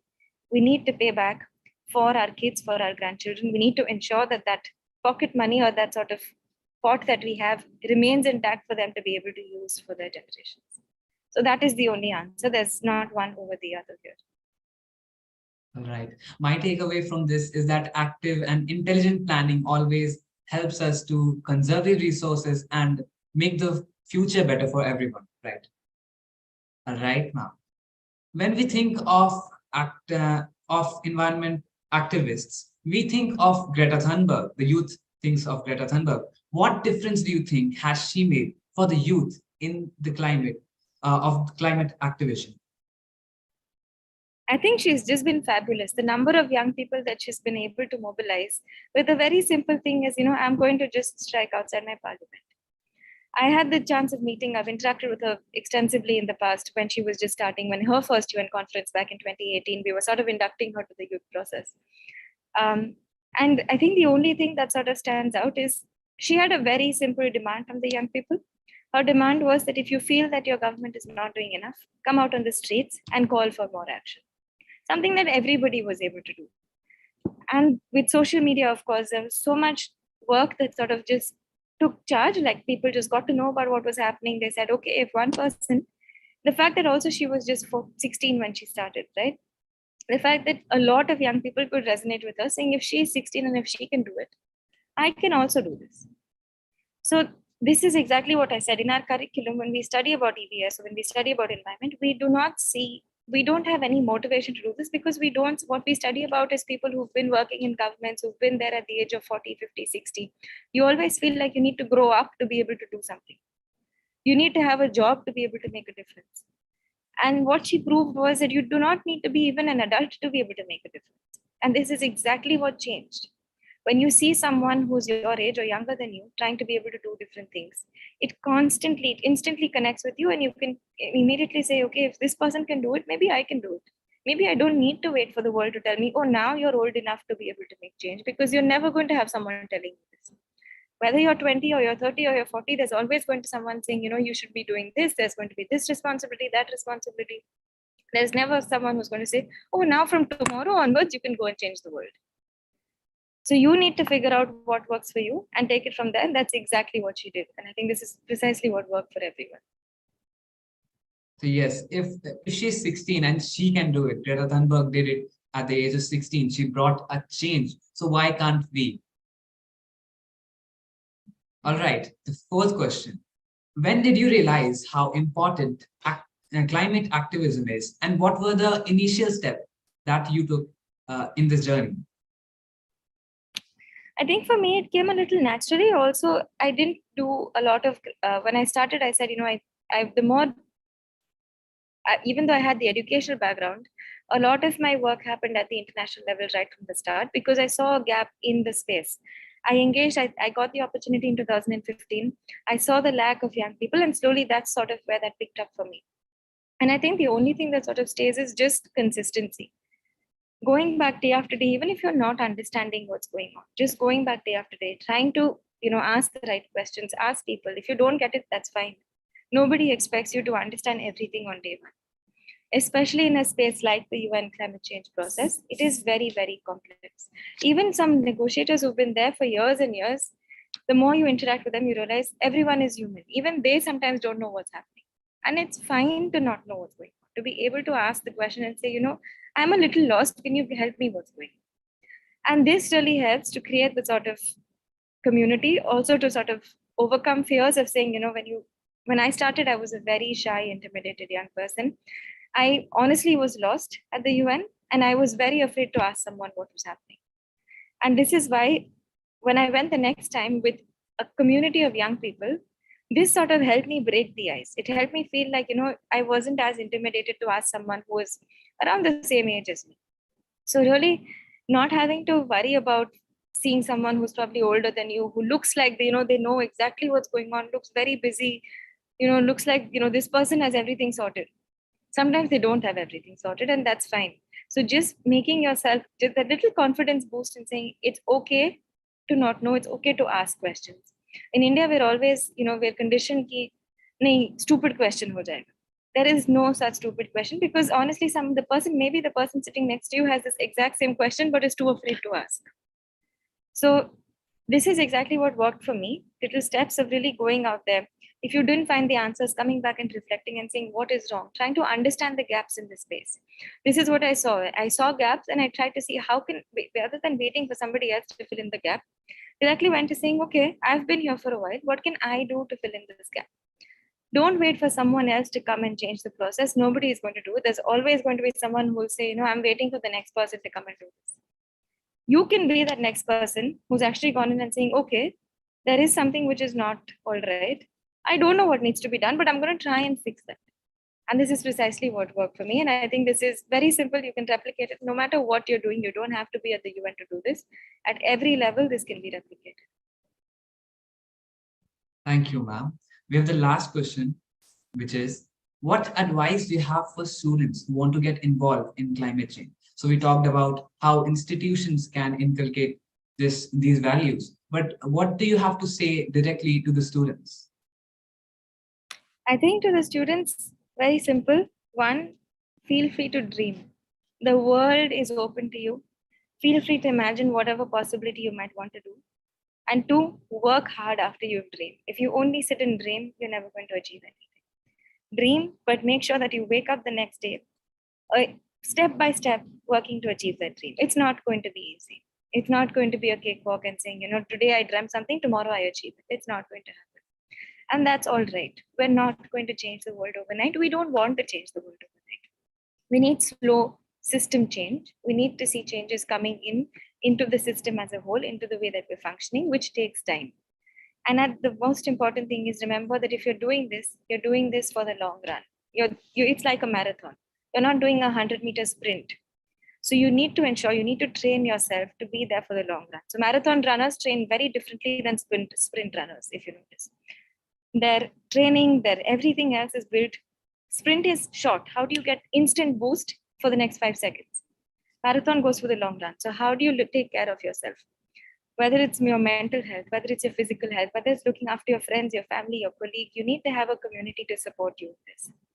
So you're in this for the long run. Don't lose hope and don't be afraid to dream. Ask questions, and that's the easiest way to reach where you want to reach. Thank you so much, ma'am.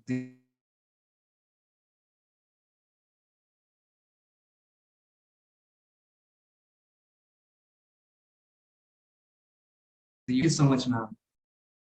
Thank you. Thank you. All right, going on with the queue.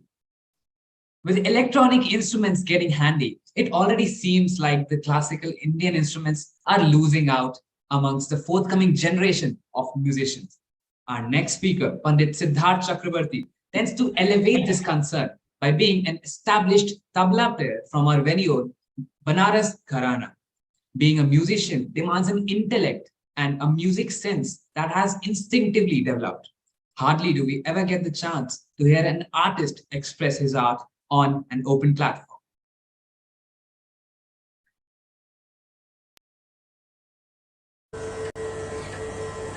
Hello everyone, hi, myself Siddharth Chakrabarti.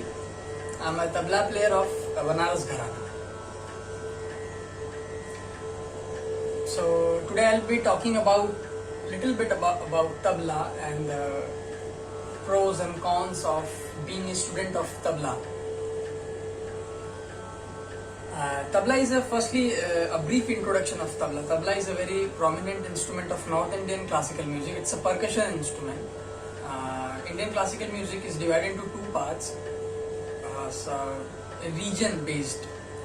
So in South India we have South Indian classical music, we also call it Carnatic music, and then in North India it's North Indian classical music. So tabla is a very prominent percussion instrument of North Indian classical music.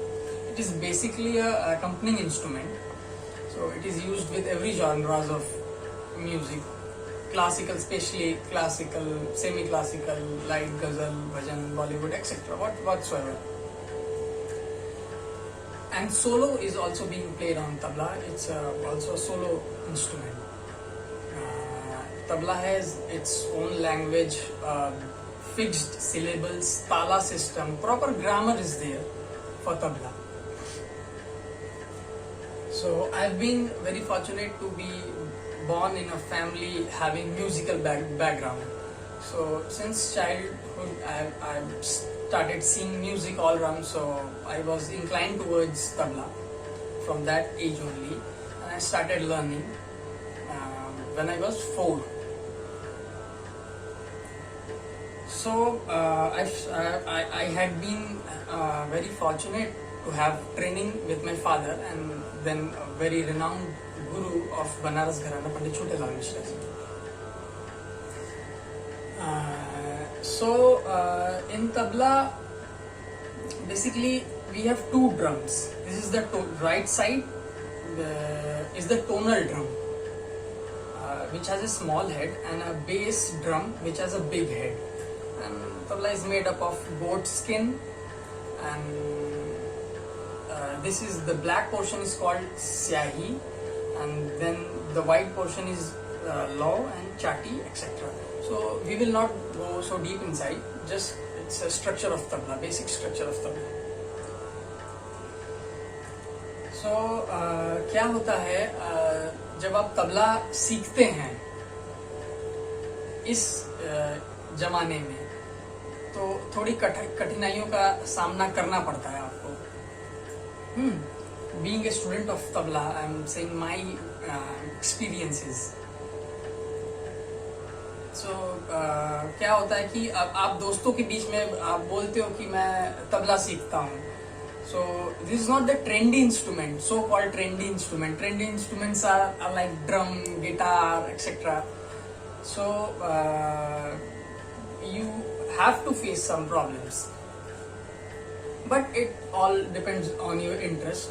And youth is doing pretty well. And nowadays, many of the youth, many of the youngsters are also learning tabla. So इसमें क्या है, आपका rhythmic sense base जो है वो सबसे clear होता है. आप अगर तबला बजा सकते हो तो आप दुनिया का किसी भी रिदमिक इंस्ट्रूमेंट को आप बजा सकते हो, and that's for sure. So proper training जब तबले में होती है तो आपको एक परंपरा के अंतर्गत सिखाया जाता है, जिसमें आपकी प्रॉपर ट्रेनिंग क्लासिकल म्यूजिक में होती है. क्लासिकल म्यूजिक, हाँ. सो क्या होता है, जब आप शोज करना स्टार्ट करते हो, प्रोग्राम्स करते हो, तो आपका भी मन करता है कि आप थोड़े बाउंड्रीज के उस साइड जाओ. तो क्या होता है, फ्यूजन म्यूजिक है, और तरह तरह की म्यूजिक्स हैं, जो कि मेरे हिसाब से, in my opinion, you must try. A tabla player must try all this genres of music. The Orthodox sort of musicians are, they did not allow tabla players who are under their tutelage to go and explore the music all around, the world music, the jazz, the pop. But one tabla player must play with these all genres of music, so that उसके अपने तबले में भी एक उछाल आता है. उछाल इन द सेंस एक फ्लेक्सिबिलिटी आती है, एक दूसरा स्वरूप दिखता है. सो आपको एक तबला प्लेयर होने के नाते you must explore all genres of music, and you must try to play with all sort of music. मैं अपनी बात करूं तो जब मेरी ट्रेनिंग चल रही थी तो मुझे डर लगता था कि अगर मैं गुरुजी से बोलूंगा कि मैं फ्यूजन बजाने जा रहा हूं तो शायद डांट पड़े. लेकिन ultimately I started playing, so I enjoyed also. अब बहुत कुछ मुझे सीखने को मिला फ्यूजन म्यूजिक से. ऐसा नहीं फ्यूजन म्यूजिक जो करते हैं वो खराब है, ऐसा कुछ नहीं. लेकिन आपकी proper training, you must have command on your own classical music, then only you can try fusion और व्हाटसोएवर. सो जब आप फ्यूजन म्यूजिक बजाते हो या फिर किसी और जॉनर के साथ बजाते हो, तो आपके जो विंग्स हैं वो फैलते हैं. आपको देखने का नजरिया आपका बदलता है. आप और एक्सप्लोर करते हो, आप क्या क्या कर सकते हो और क्या एक्सपेरिमेंट्स कर सकते हो. इससे आपको बहुत मदद मिलती है अपने क्लासिकल म्यूजिक में. तो in my opinion one must try. Then comes the proper format of Indian classical music. That is the classical genre. In classical genre also, tabla is accompanied with three sort of genres: gayan, vadan, and nrit. Vocal music, instrumental music, and dance. With vocal, the temperament of tabla player must match their frequency.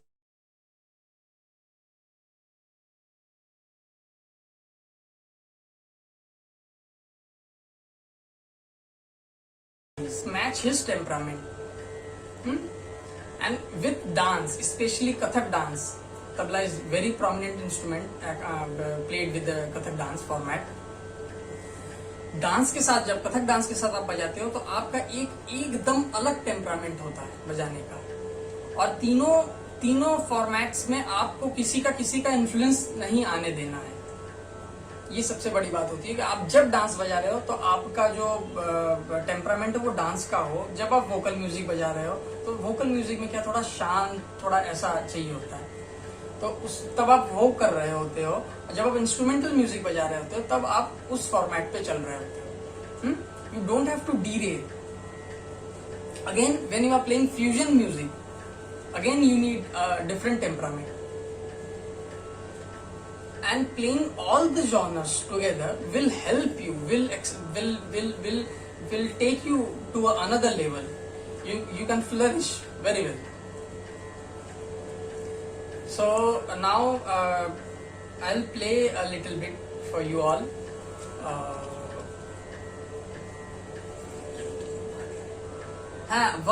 One thing I forgot to mention. Today's youth, I must say, I also take classes where youngsters are coming and learning tabla, and they are picking it so well, and they are doing also so well. Some drummers are also there who come to learn tabla so that they can excel in their field. While playing drum, it will help. If you know the basic tabla, then it will help you explore your music much. So youth is doing incredible, but थोड़ा बहुत अभी जो तबले के नाम पे या इसके क्लासिकल म्यूजिक के नाम पे अभी भी एक जो वो सोच है उसको दूर करना बहुत जरूरी है। तो यूथ को मैं एक मैसेज जरूर देना चाहूंगा कि आप क्लासिकल म्यूजिक, सबसे पहले अगर आपको म्यूजिक सीखना है तो क्लासिकल म्यूजिक जरूर सीखें। आपको जब उसमें इंटरेस्ट आने लगेगा ना, तो what ever music afterwards you do, you will enjoy it and you will have a stronger base if you learn classical music first. So now I'll play a little bit for you all. Again, I must say, I'll play some fusion music only. I'll not play a proper tabla format of music. So beyond the boundaries, I must say, beyond the boundaries, I'm saying, because in classical music you have a set boundaries, and you are trained in that boundary only. But when you play fusion music, you have to take your step forward. You have to cross that threshold to explore more, to explore the world music and play accordingly. So some Western beats and Indian beats putting all together, I'll play a short solo recital.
So this was a very short solo recital, just keeping 8 beats and playing something like this, some western beats, some Indian beats and all.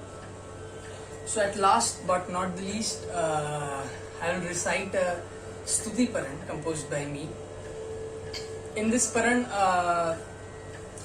ये जो एक स्तुति परण है, कवित है ये मिश्र जाति में based है. मिश्र जाति is the time cycle of 7 beats. Keeping 7 into 4, it's a grammar sort of thing. So I'll recite it. इसमें जो 7 स्वर हैं हमारे, सा रे गा मा पा धा नी सा, इसको वेस्टर्न नोट्स में डो रे मी फा सो ली सी डो भी कहते हैं. तो इसको 7 स्वर जो है, इसको हमारे हिंदी भाषा में कहा गया, हमारे सांगीतिक भाषा में इसको कहा गया है षडज, ऋषभ, गांधार, मध्यम, पंचम, दैवत, निषाद. सो द कवित गोज लाइक दिस.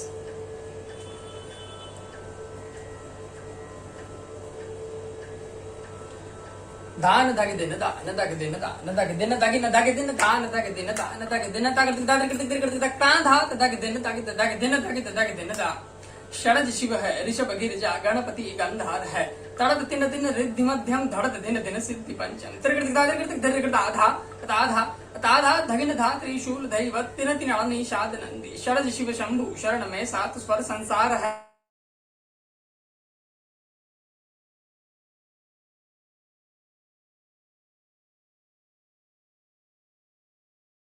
धड़तिन धा धड़क धड़तिन धड़त धड़तिन धा धड़क धड़तिन धा धड़त धड़तिन धा धड़त धड़तिन धड़त धड़तिन धा धड़त धड़तिन धा धड़त धड़तिन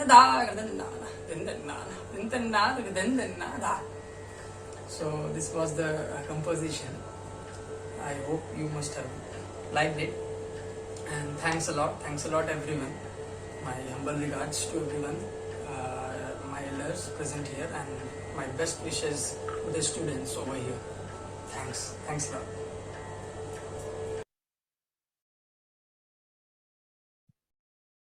Classical music is indeed the very basic that we need to understand every other form of music. We're glad to have had this opportunity to listen to yourself. Next up, ladies and gentlemen, we have Shailendra Jaiswal, who has had over 35 years of experience in the fields like education, project management, and research. Shailendra sir is an entrepreneur on top of being the current director of Srijan Sanchar. Not only has he served as the executive director of the Indian Railways, but also of the DRDO. He has also been appointed as the project director of Shrestha, a new research organization that is being set up by the Indian Railways. It is a delight to have you here with us, sir. Good morning to you. Good morning, sir. So, do we start? Can I start? Yes, sir. Please go on. Oh, wonderful. So, thank you, Team Sunbeam, for giving me this opportunity to have a talk with all of you. Very good morning to you, and happy birthday to both Father of the Nation and Sri Lal Bahadur Shastri, the son of the soil from Varanasi.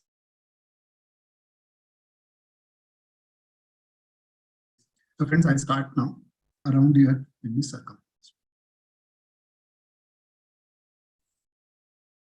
This rope has to be increased by a certain amount so that if it is equally stretched on all sides away from the earth's surface equally, it will permit a person of normal height, say about 2 meters, to pass it.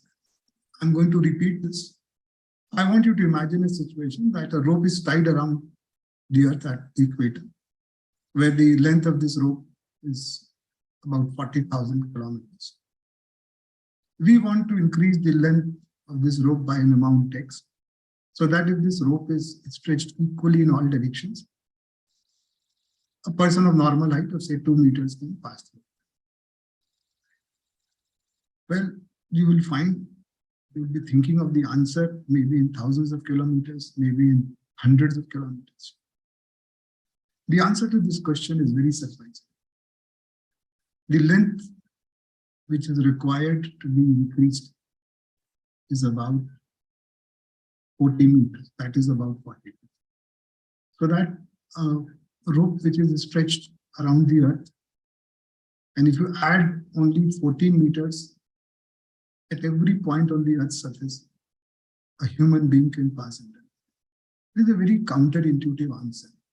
It is a very thing which does not fall within our common sense. And I think this is where we start going beyond the boundaries of what we conventionally think.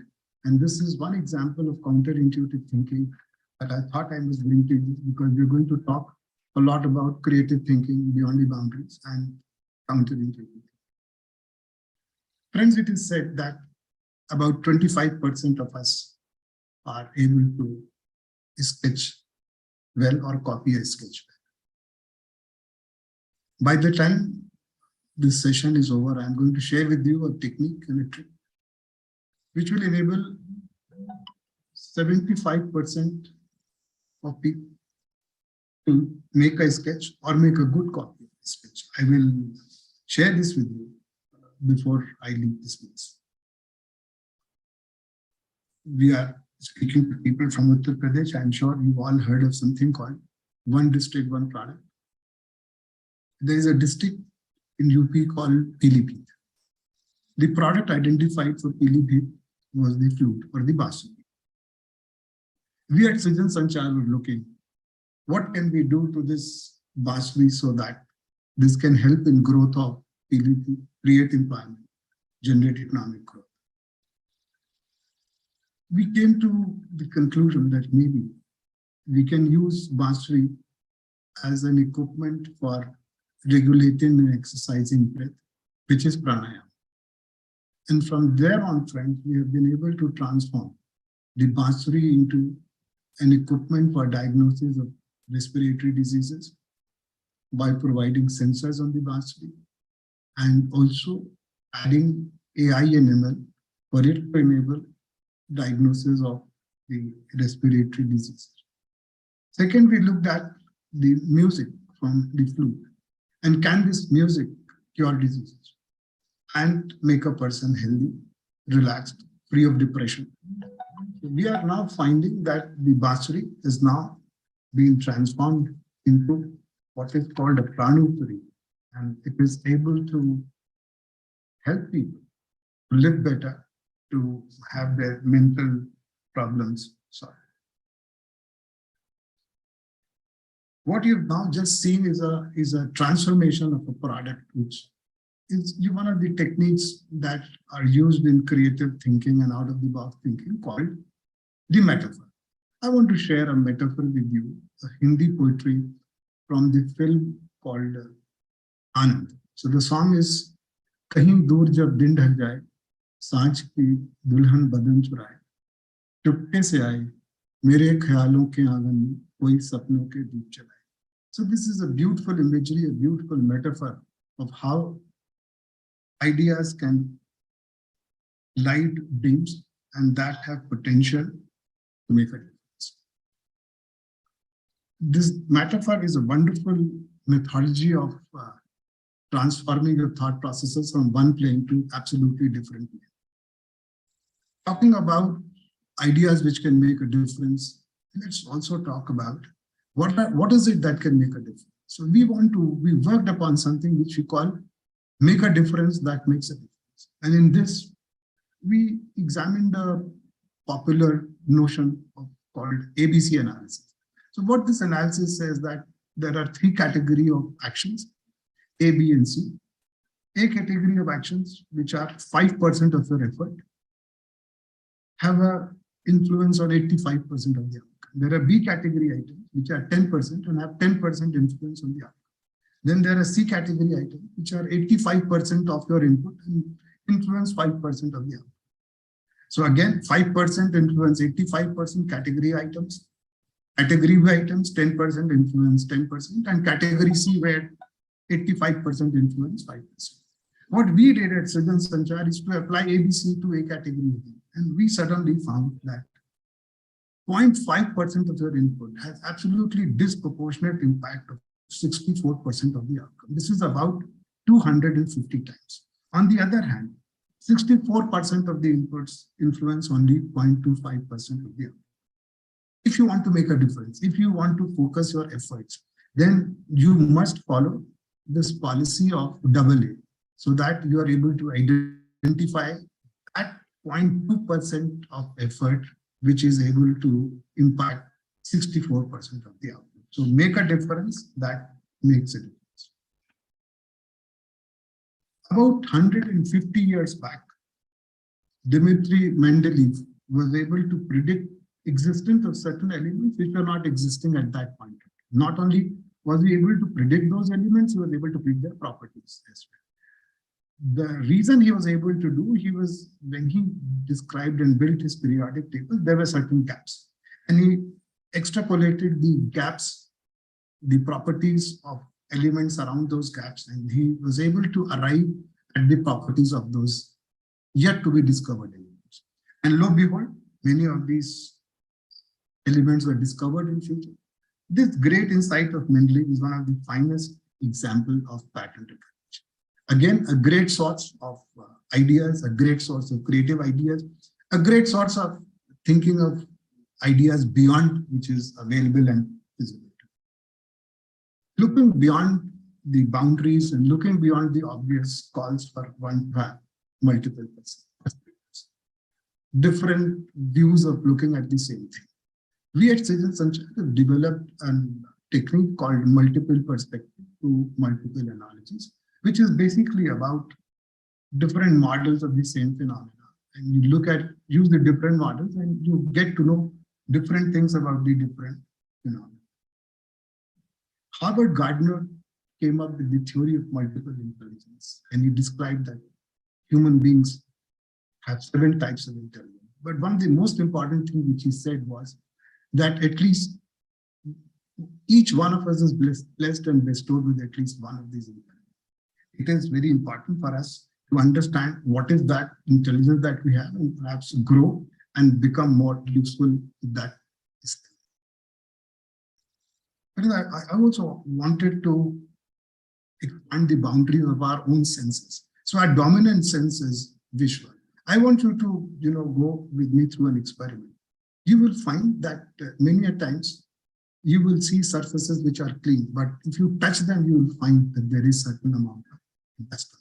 So you find that your sense of touch is much more sensitive than your sense of sight. So many of us are more dependent on our sense of sight, but our sense of touch is also very important.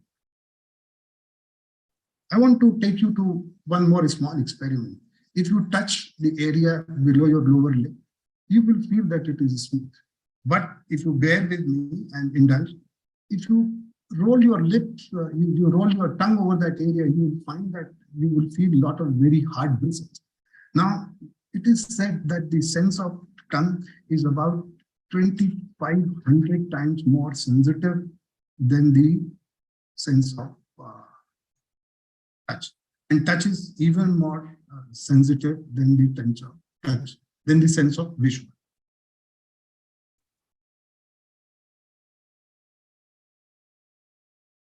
Friends, we all have heard of this thing called out-of-box thinking. You will find that while freedom makes creativity possible, constraints have an equally big role to play in creativity. And one of the best ways to do something creative and to constrain yourself is to translate a poem from one language to the other.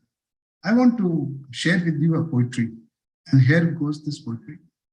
Gahan sagan manmohak vanturu मुझको आज बुलाते हैं, किंतु किए जो वादे मैंने याद मुझे आ जाते हैं, अभी कहाँ आराम बदा या मौन निमंत्रण चलना है, अभी तो मुझको मिलो मुझको चलना है. Friends, this is a beautiful poetry by Harivansh Rai Bachchan. Maybe some of you would have seen reflection of Robert Frost's poetry. I have miles to go before I speak. The constraint in this exercise of transformation is that you have to preserve the ideas in the original poetry. And when you translate it to a new language, you have to preserve the poetic ideals in the new language, and the word disposition, word dispensation also has to make a meaning. It has to be lyrical, it has to be methodical and melodious. I think the translation of poetry affords and gives you a very good idea to practice how to make stage familiar. It's transforming your minds, going beyond the boundaries of ordinariness to bring something from outside. I want to share with you the story of Merchant of Venice, a play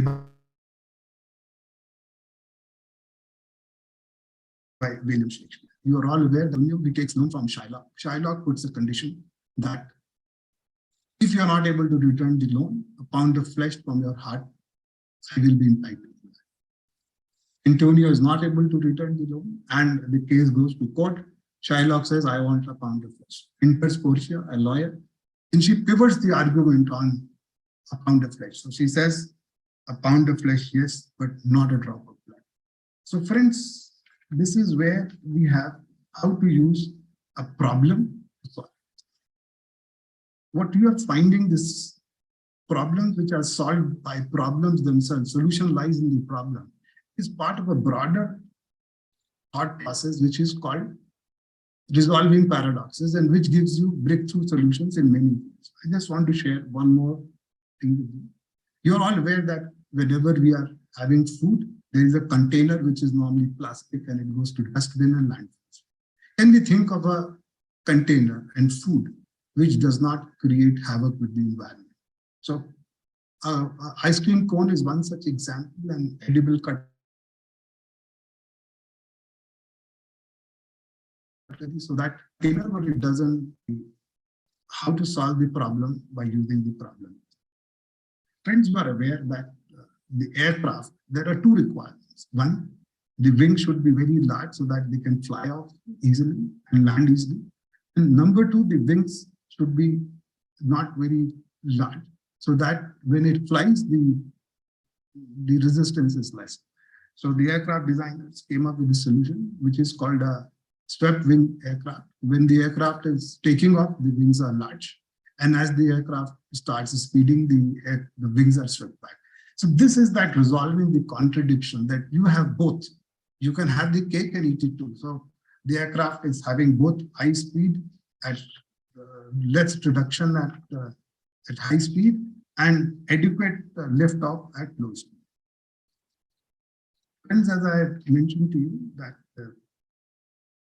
I will tell you the technique of how to make a good copy of a sketch. Now, the technique comes from breakthrough insight by a lady called Betty Edwards, who made it very famous in a book called Drawing on the Right Side of Brain. What it requires is that you take a sketch and you invert it and you copy the inverted sketch. You can start from any point and you can complete the sketch and re-invert it. When you re-invert, you will find that the sketch is very much faithful to the original that you copied. This is an amazing insight that Betty Edwards had, and how she reached this is still a mystery to me. But it is a very effective way of at least copying sketches. So any students or anyone else who wants to copy a sketch can use this. You can also find adequate material on this on the net, or there's a book by Betty Edwards, Drawing on the Right Side of the Brain. I found this to be a very amazing expansion of our way to look at things. So friends, I will end with a quote from Kahil Gibran, who said that how can I doubt? How can I have doubt on justice of life when the dreams of those who sleep on feathers are no more beautiful than the sleep of those who sleep on air? Thank you very much. God bless you. That was so informative and motivating, sir. I'm sure that the audience had some interesting takeaways from this talk and was inspired by you. From redefining the sound of a classical instrument to taking an initiative to make the world a safer place for travelers, we've come across extraordinary stories and experiences narrated by our speakers. Now, we're going to take a break and we'll reconvene at 1 p.m. to continue with the TED Talks. Stay tuned, for there are lots of enticing talks and stories that you do not want to miss. Thank you.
बच्चे यहाँ घर से दूर आए हैं तो वे खुश रहे, बस इससे ज़्यादा हमें क्या चाहिए।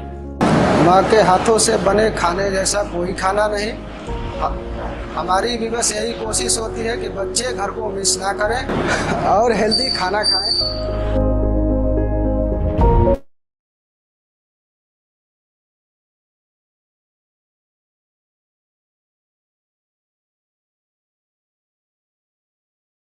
And satisfaction that I am able to provide my children with the best, and especially during this COVID period, we are taking utmost care for cleanliness and hygiene.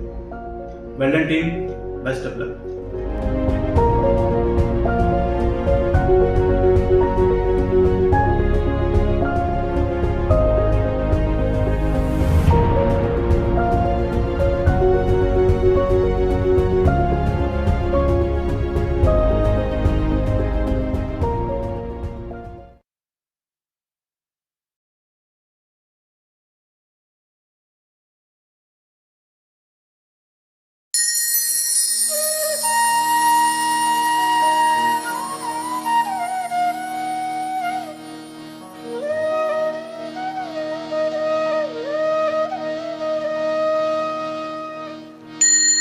ऋतुओं की नाव में आज होकर हम सब चले सवार, सात सुरों के रंग में सजोए प्रकृति का वर्णन करें अपार। इन्हें बचाएं, इन्हें सजाएं, इनकी देन है अपरंपार।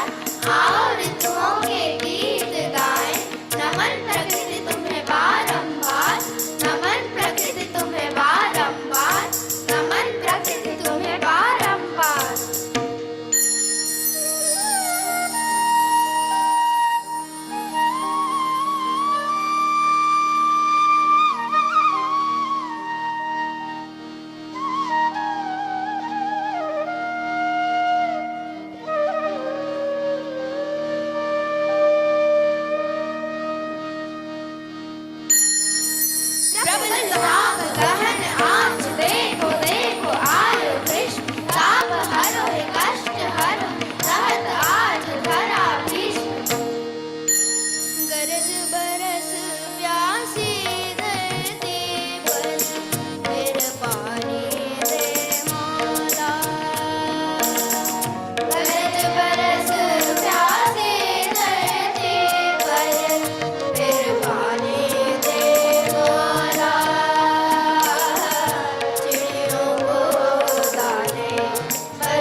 one huge round of applause for them.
Have you ever wondered what would the scene scenario of Varanasi in 1804 when Rana Bahadur Shah was standing here and was seeing the building temple, which was the replica of Pashupatinath temple in Nepal? Can you imagine what was the feeling at that time? Let's explore it. This temple was started by Rana Bahadur Shah, the king of Nepal, and was completed by his son. This temple is devoted to Lord Shiva. Can you tell us that from how many days you're coming and visiting this temple? I can speak in Hindi. Please, sure.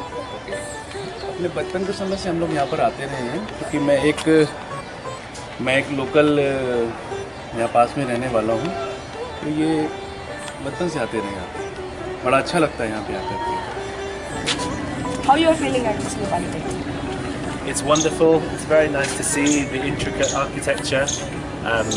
Yeah, very special to be in Varanasi. We're very grateful. Ma'am? I'm feeling very peaceful here at this temple. It's very beautiful and calm here beside Mount Ganga. It's very nice. Ganga. Ganga. Thank you. Thank you. Wonderful. See the kind of finishing in these designs. This is great. And can you guess of what this all is made of? Which material is used? I think wood. You're right. This all is made up of terracotta wooden stone. Wonderful. But Raghav, why this temple is known as Mini Khajuraho? That's the point. Actually, the sculptures here are resembling to the sculptures in the Khajuraho group of monuments. That's why this temple is also known as Mini Khajuraho. Okay. This is wonderful. But see the roof also. It's amazing. Yes. Here the hard work comes in. The hard work all the Nepali people have done. The hard work the king has done. The hard work which was done to make this temple. Seriously. This makes it alive. This makes it look like the Pashupatinath. Wait, are you missing something?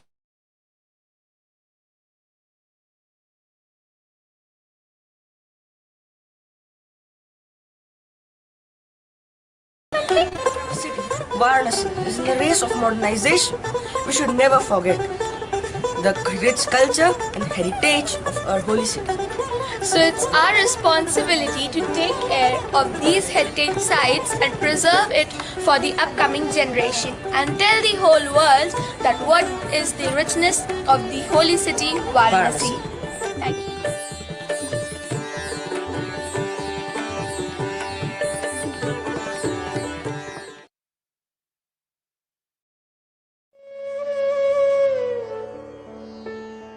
Varanasi, the holy city which is said to be balanced on Lord Shiva's trident, has its own cultural and religious importance. Today, I, along with my partner, are here at one of the padavs of the Panch Kroshi Yatra, the Panch Pandava Mandir. Right now, I am standing with the head priest of this temple. इस मंदिर का धार्मिक महत्व क्या है? पड़ाव पंचकोशी में पांडव यहाँ आए थे, पंचकोशी करने यहाँ रुके थे, इसी से यहाँ पांचों पांडवा का नाम रखा गया। वैसे तो आपके पंचकोशी जो यात्रा परंपरा है उसके चौथे पड़ाव के रूप में इसकी मान्यता है। यहाँ पे लोग दर्शन पूजन करके यहाँ पे रात्रि निवास करके फिर 5वें दिन आगे विश्व ध्वज के लिए आगे बढ़ते हैं। One of the most striking features of this temple is the chronological emplacement of the Shivlings, starting from the eldest brother Yudhishthir, moving on to Bhim, Arjun, Nakul, and the youngest one, Sahadev. Temple was established around Dwapar Yuga, when the Panch Pandavas had visited Kashi during their Agyatvas. They had come here and emplaced 5 Shivlings, which has its own significance, and a kund, which is now situated across the road, and at that time it was just in front of this temple, and that kund is known as the Draupadi. Draupadi कुंड के बारे में जो ऐतिहासिक तथ्य हैं कि राजा टोडरमल के पुत्र, राजा टोडरमल जो अकबर के दरबारी थे, उनके पुत्र गोवर्धन जी ने इस कुएं का फिर से नवनिर्माण करवाया था। इसमें उनका एक लेख भी था जो कि अब उपलब्ध नहीं है। Right now, I am at the Draupadi Kund and temple. Let me tell you all that when the Panch Pandavas along with Mata Draupadi had visited Kashi, in order to quench the thirst of Mata Draupadi, Arjun had created this kund with the help of his Dhanushban, and thus this kund has been created since then here in Varanasi in Shiva.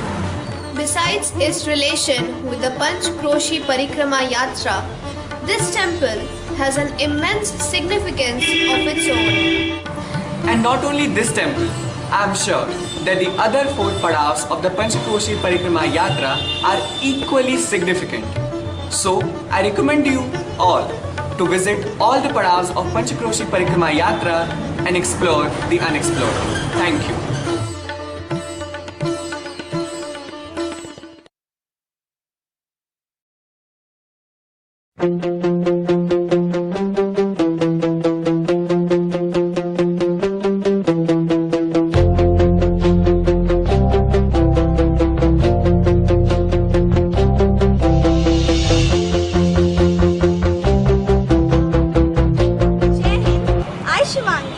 From class 5, and that's my school, SunbeamBhagwanpur. I come to school from this road, and there you can see Cowden cakes 24/7 are there on the wall. This way to come to school. When we come to school, we come across a very bad smell, flies, mosquitoes and dirt, which make us feel very uncomfortable. हम जवां खून की गर्मी से नरमी से या बेशर्मी से जो ठान लिया कर जाएंगे अब जीत के ही घर जाएंगे जो ठान लिया कर जाएंगे अब The council of junior students came together and decided to do something to improve the condition. The hows, whys and whens of the problem were discussed.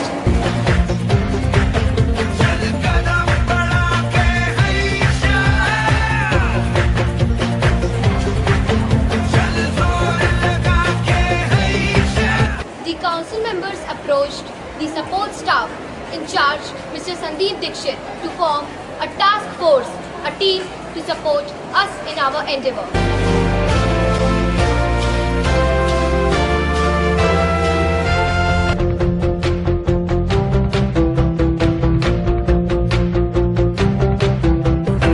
दुनिया के अपने लालच है दिल की अपनी मजबूरी है ये बात पता कर जाएंगे हम ख्वाब सजा कर जाएंगे ये बात पता कर जाएंगे हम ख्वाब सजा कर जाएंगे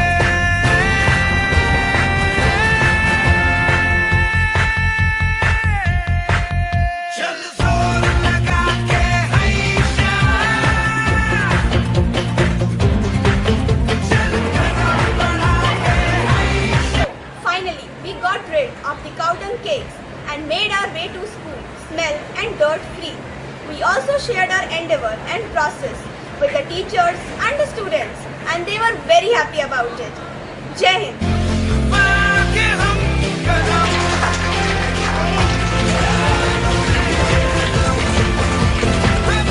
के हम कदम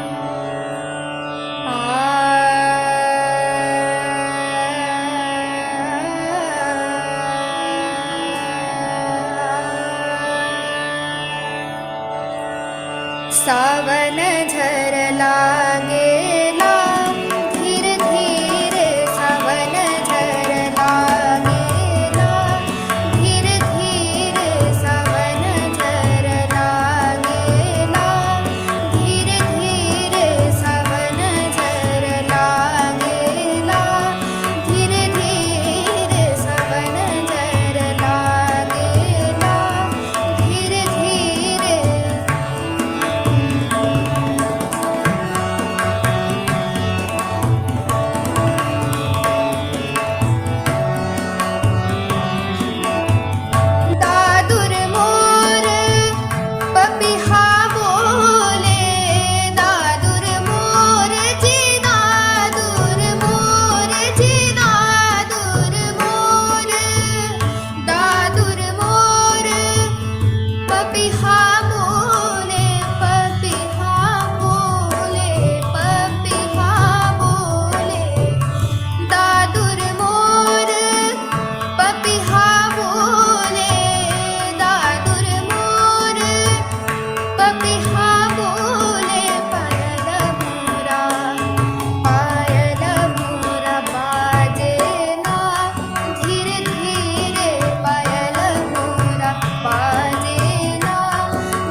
कजरी की मिठास और बारिश की धार, हरियाली वन और हर्षित मन, चल अब गाए Malhar.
La la la la la la la.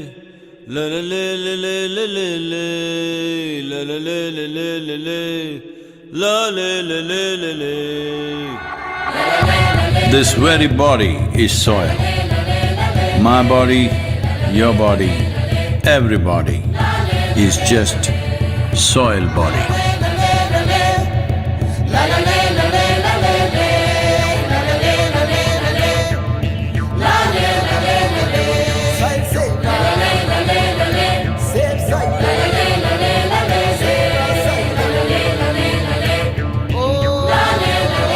Soil body.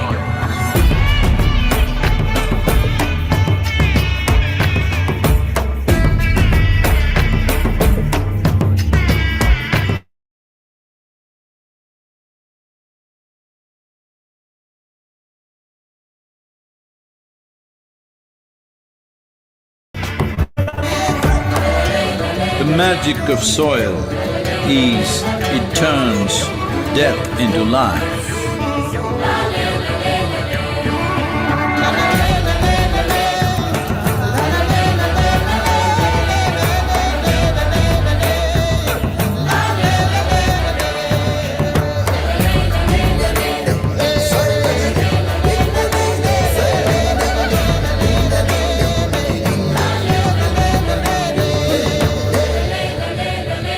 Depleted soils will not quench the fire of hunger. Unquenched hunger can burn the very world. This is a generational responsibility. Save soil. Let's make it happen.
We wish you a Merry Christmas. We wish you a Merry Christmas. We wish you a Merry Christmas and a Happy New Year. Good tidings we bring to you and your kids. We wish you a Merry Christmas and a Happy New Year. Oh, bring us a figgy pudding. Oh, bring us a figgy pudding. Oh, bring us a figgy pudding and bring it right here. Good tidings we bring to you and your kids. We wish you a Merry Christmas and a Happy New Year. We won't go until we get some. We won't go until we get some. We won't go until we get some. So bring it right here. Good tidings we bring to you and your kids. We wish you a Merry Christmas and a Happy New Year. We all like a figgy pudding. We all like a figgy pudding. We all like a figgy pudding with all its good cheer. Good tidings we bring to you and your kids. We wish you a Merry Christmas and a Happy New Year. We wish you a Merry Christmas. We wish you a Merry Christmas. We wish you a Merry Christmas and a Happy New Year.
वतन वतन मेरे आबाद रहे तू, ए वतन वतन मेरे आबाद रहे तू, मैं जहाँ रहूँ जहाँ में याद रहे तू, मैं जहाँ रहूँ जहाँ में याद रहे तू।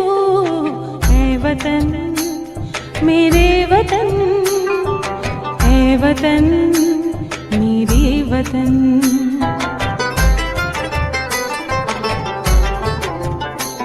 तू ही मेरी मंजिल है पहचान तुझी से, तू ही मेरी मंजिल है पहचान तुझी से। पहुँचूं मैं जहाँ भी मेरी बुनियाद रहे तू, पहुँचूं मैं जहाँ भी मेरी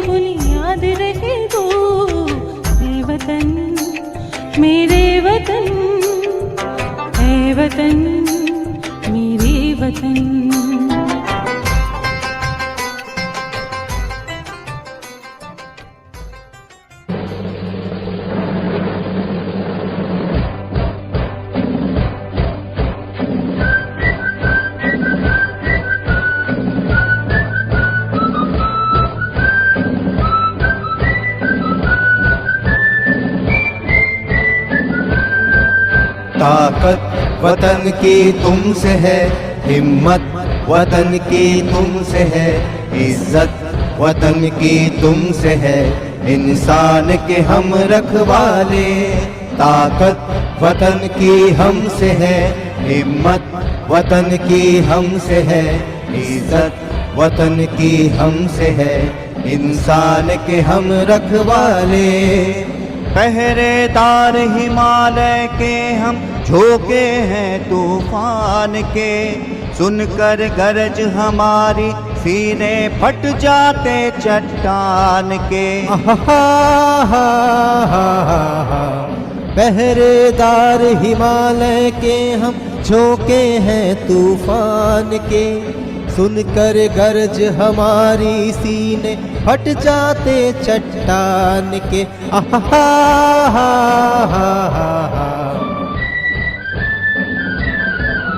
ताकत वतन की हमसे है, हिम्मत वतन की हमसे है, इज्जत वतन की हमसे है, इंसान के हम रखवाले।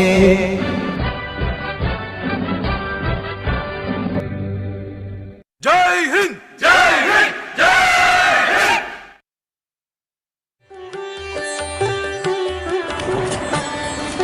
Have you ever wondered what would the scene scenario of Varanasi in 1804 when Rana Bahadur Shah was standing here and was seeing the building temple, which was the replica of Pashupatinath temple in Nepal?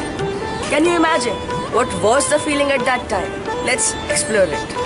This temple was started by Rana Bahadur Shah, the king of Nepal, and was completed by his son. This temple is devoted to Lord Shiva. Can you tell us that from how many days you're coming and visiting this temple? I can speak in Hindi. Please, sure. Okay. अपने बचपन के समय से हम लोग यहाँ पर आते रहे हैं, क्योंकि मैं एक लोकल यहाँ पास में रहने वाला हूँ, तो ये बचपन से आते रहे यहाँ पे। बड़ा अच्छा लगता है यहाँ पे आकर। How you are feeling at this Nepali temple? It's wonderful. It's very nice to see the intricate architecture. Yeah, very special to be in Varanasi. We're very grateful. Ma'am? I'm feeling very peaceful here at this temple. It's very beautiful and calm here beside Ma Ganga. It's very nice. Ganga. Ganga. Thank you. Thank you. Wonderful. See the kind of finishing in these designs. This is great. And can you guess of what this all is made of? Which material is used? I think wood. You are right. This all is made up of terracotta wooden stone. Wonderful. But Raghav, why this temple is known as Mini Khajuraho? That's the point. Actually, the sculptures here are resembling to the sculptures in the Khajuraho group of monuments. That's why this temple is also known as Mini Khajuraho. Okay. This is wonderful. But see the roof also. It's amazing.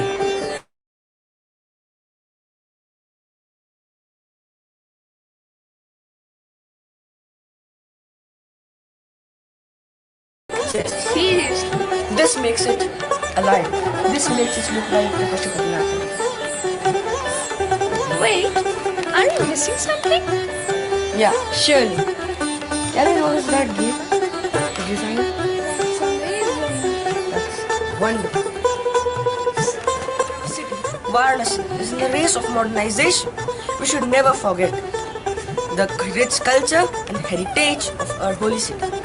So it's our responsibility to take care of these heritage sites and preserve it for the upcoming generation and tell the whole world that what is the richness of the holy city Varanasi.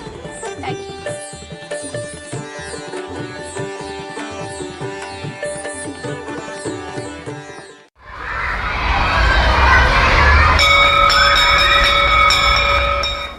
Do you know we have sent 20 kgs of mangoes to a bua's house. 20 kgs? Imagine you're gorging on this yellow, green, succulent, aromatic delight. A juicy sweet taste. Something that always leaves you asking for more. Something whose first sight will make you fall in love and you would want more, some more. That's what the mango does to you.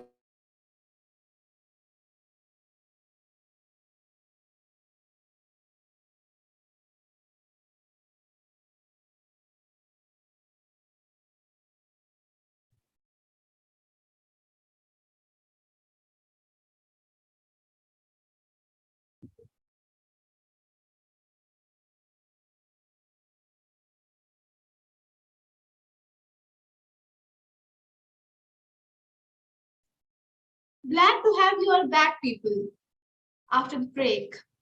Moving forward, working primarily on electromagnetic fields in complex and nanomaterials, our next speaker, Mr. Akhilesh Laktakia, is a well-established professor of Evanberg University and Charles Godfrey Binder, currently building his interest in thin-film solar cells and biologically inspired designs.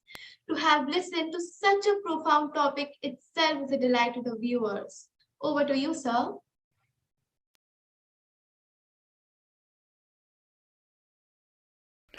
Hello, my name is Akhilesh Laktakia. I am the Evanberg University Professor of Engineering Science and Mechanics at the Pennsylvania State University. I'm so very glad to speak to high school students about a subject very dear to my heart and absolutely critical to all of them. My thanks to Ms. Prakash and the TEDx team at Sunbeam School. I received a Bachelor of Technology degree from the Indian Institute of Technology, BHU, in 1979 and a Doctor of Science degree from the same institution in 2006. So I know Varanasi quite well. Now, my mother was born in 1936 in the foothills of the Himalayas, somewhere here. There was a train station. Just one train stopped there every day. There were only 3 houses, one of which my mother's family lived in. As I recall very clearly, my mother telling me numerous times during my childhood, she was born in a jungle.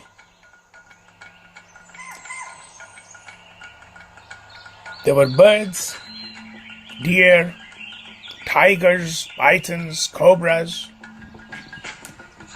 Just one train stopped at the station every day. That was about 85 years ago. Fast forward to 1995.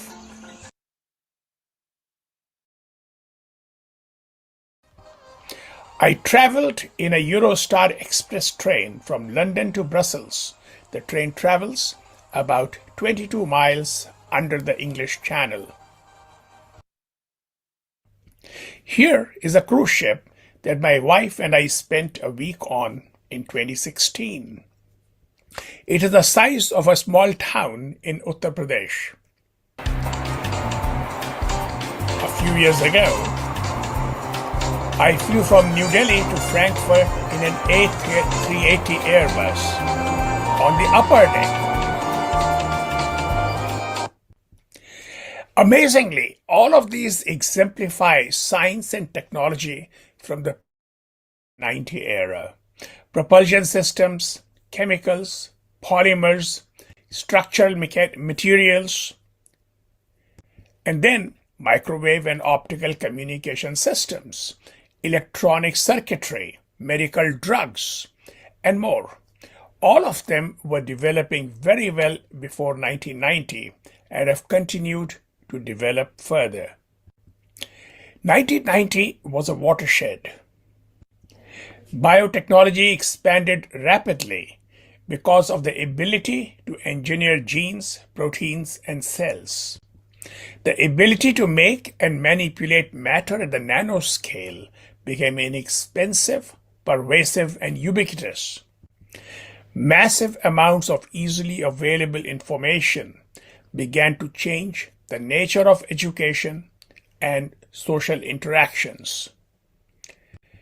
And to study and affect specific functions of the brain in real time is rapidly becoming routine at major research institutions throughout the world.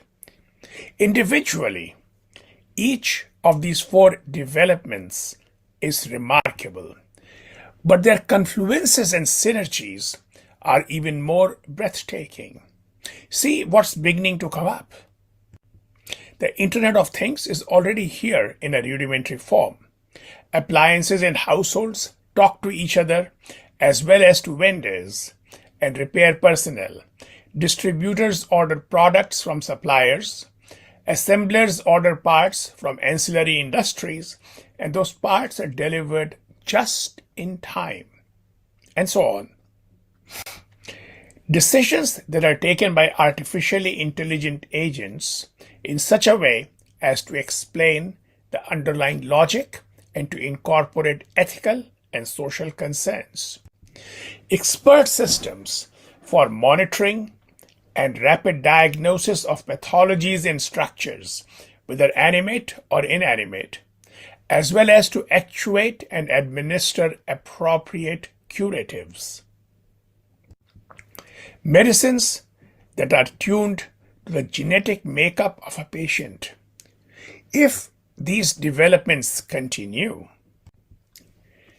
fewer workers will be needed, not even professors, because machines will make discoveries for us. And for the first time in human history, we shall be free from the essence of being human. And what is that essence? Unceasing toil. It will be a party time all the time. A glorious post-human future awaits us. We are all shareholders in the Homo sapiens Corporation, whose employees have worked long and hard to arrive at this stage. The shareholders should be paid dividends, perhaps in the form of universal basic income. Could this happen? I was born in 1957. During my lifetime, the human population has doubled, and so has the population of cows, buffaloes, goats, and sheep. Carbon dioxide emissions per year have quadrupled, and the globally annually average temperature has climbed about 1 degree Celsius. Look at all three graphs together to appreciate the correlation between population growth, carbon dioxide emission growth, and temperature rise. The year 2020 was the second warmest year on record, just after 2016. Why did this happen? During the last 40 years, airline travel has expanded exponentially. Per capita meat consumption grew by 50%. That too while the human population doubled. And our energy consumption also doubled. Guess what happened as a result? Dead zones in the oceans expanded like crazy. All the blue regions that you see are open ocean dead zones. And all the yellow ochre regions that you see are coastal dead zones. Do you know what happens when oxygen is depleted from the oceans? This happens. Marine species are exterminated. Every indicator that scientists use points to the ruinous effects on the environment of our ever-increasing industrial production. These indicators include the thinning of ice sheets, the warming of oceans, and vast forest fires in California, Brazil, Australia, Europe, and elsewhere. We know the past especially the near past. We know the present. What will be the future? There are diverse predictions based on extrapolations of current trends. The most optimistic prediction is that humans will be wise enough to take immediate and sustained action this year itself. Temperature increase will in that case stabilize at about 2 degrees Celsius for the next 250 years. The worst prediction is there will be a rise of 4.5 degrees Celsius by the year 2100, 10 degrees Celsius by 2200, and 14 degrees Celsius by 2300. Almost all life forms on this planet will be fried long before then. The future will be posthumous. So what will our future in about 80 years be from now? Some of you could live to be 100 or even more. Will our future be post-human or posthumous? Our future lies in your hands. The future of other life forms lies in your hands. We have choices to make. One thing I'm sure about, business cannot be as usual for the next several decades. We have to focus on sustainability. Sustainability is the simultaneous pursuit of human health and happiness, environmental quality, and economic well-being for current and future generations. In other words, sustainability embraces health, happiness, and environmental quality, not only for today, but also for the future. That requires every one of us to become eco-responsible by taking personal responsibility to mold our diverse activities towards sustainability. Much is known by scientists and engineers today about certain critical issues. Cities are population concentrators.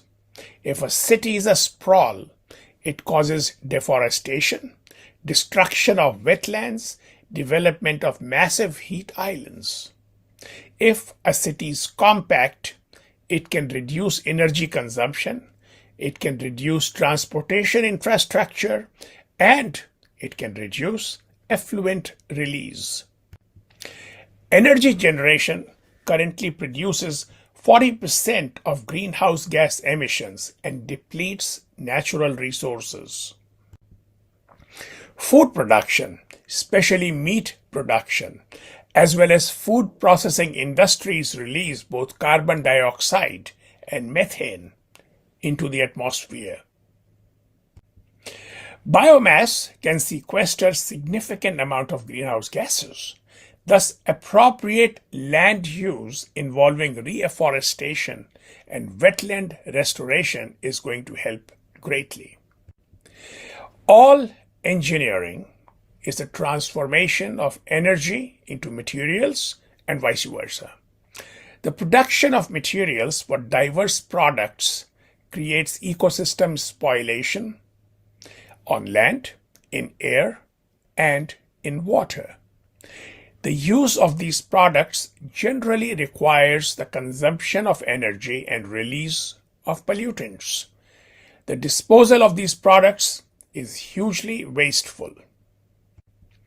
Marine ecosystems are both relocating and declining in extent in response to changes in temperature profiles. Species consumed by human beings have declined rapidly due to overfishing.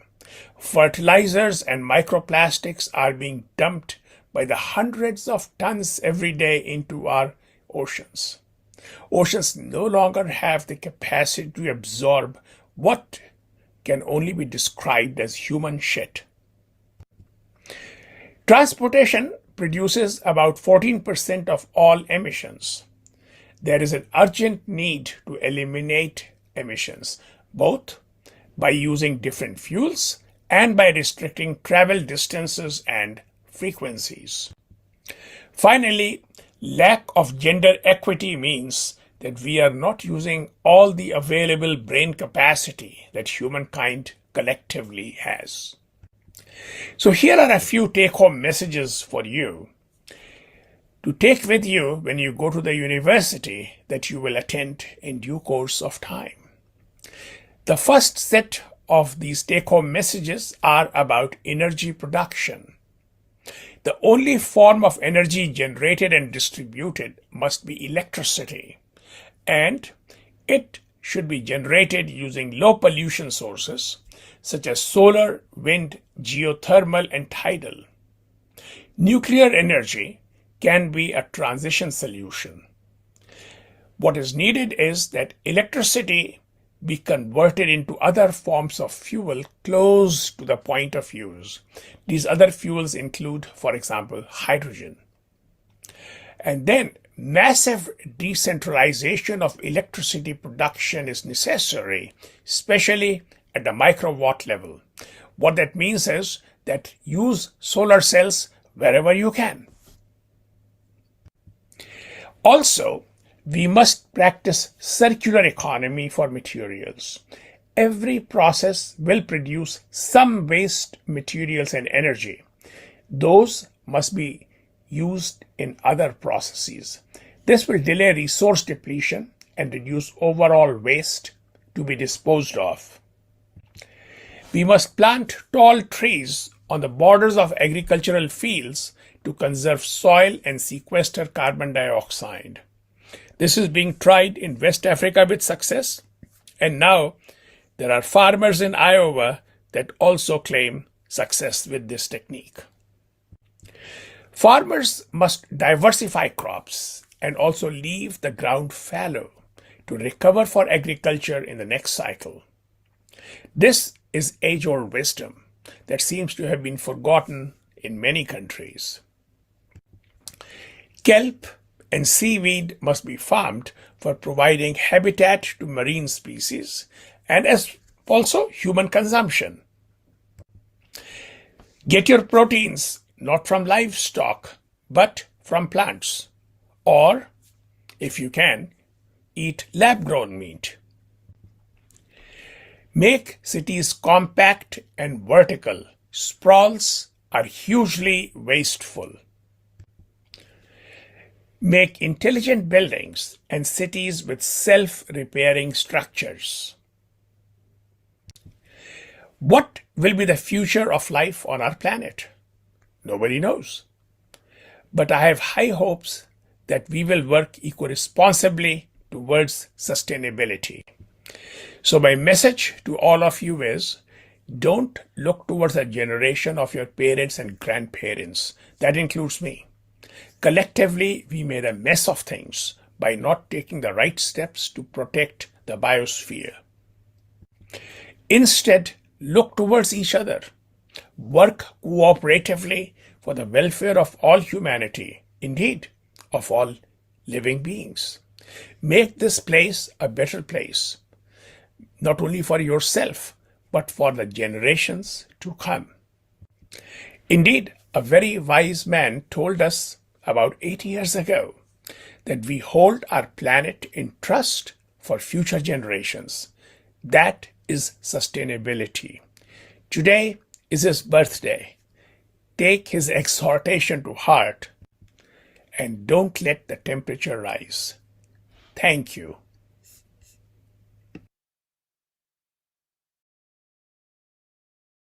Indeed, your words were truly thought-provoking, sir. The biosphere, the humanity, and this world really needs to be protected and made a better place to live. Thank you so much, sir. Ever wondered about persisting to be fit without ditching your favorite food? Seems quite unfeasible, right? Today, the stereotype remains no more a stereotype, and here we welcome our next speaker, Mr. Ojasvi Rajput, who has also been an alumnus of SunbeamBhagwanpur. Mr. Ojasvi has also collaborated with some mega brands like Asitis and MyFit Fuel. And he is here with us to bust these myths regarding the toxic diet culture among the gathered audience. Also, after the talk, we'll also have some few questions for Sir. So go on, audience, start dropping your questions. And now I welcome Sir. Please take over.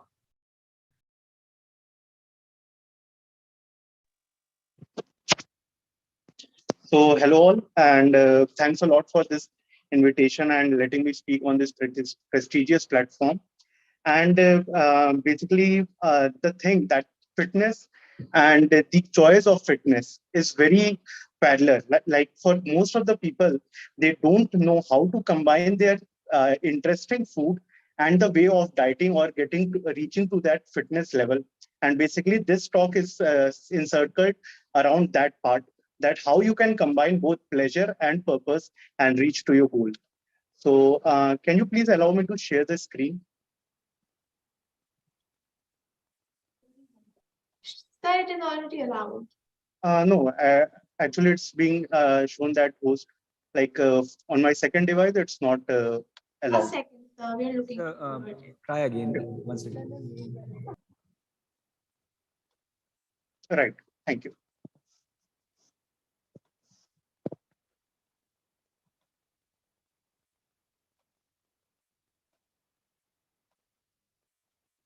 So is my screen visible to all?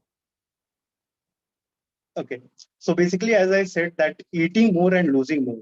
Now, when I use these two terms, it may sound a bit paradoxical, but trust me, it's achievable.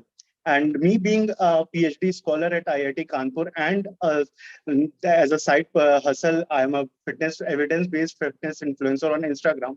And most of the people, when they see me preaching that you need not eat boiled food to reach to your goal, they do not buy it for the very first time, because when we use the term diet, a haunting image of boiled food and stuff like which we cannot sustain definitely comes up in front of our eyes, and that feels like, okay, this is not something achievable. And we are going to break this myth with the help of science, and let's see how it goes. So basically, when we say the term dieting, and all these years, this has been a toxic stigma attached to it, that we need to follow a very strict diet, eat boiled food, and that's the only way to reach to your desired physique.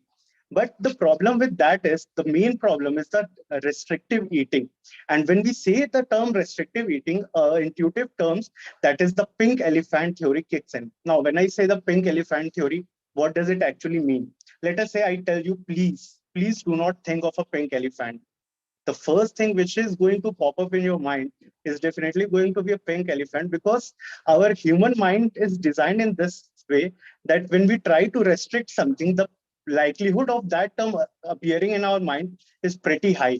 And that's the reason when we say that, okay, from tomorrow I'm definitely going to diet, then after a day or two, we feel like, okay, let's order some pizza and see how it goes.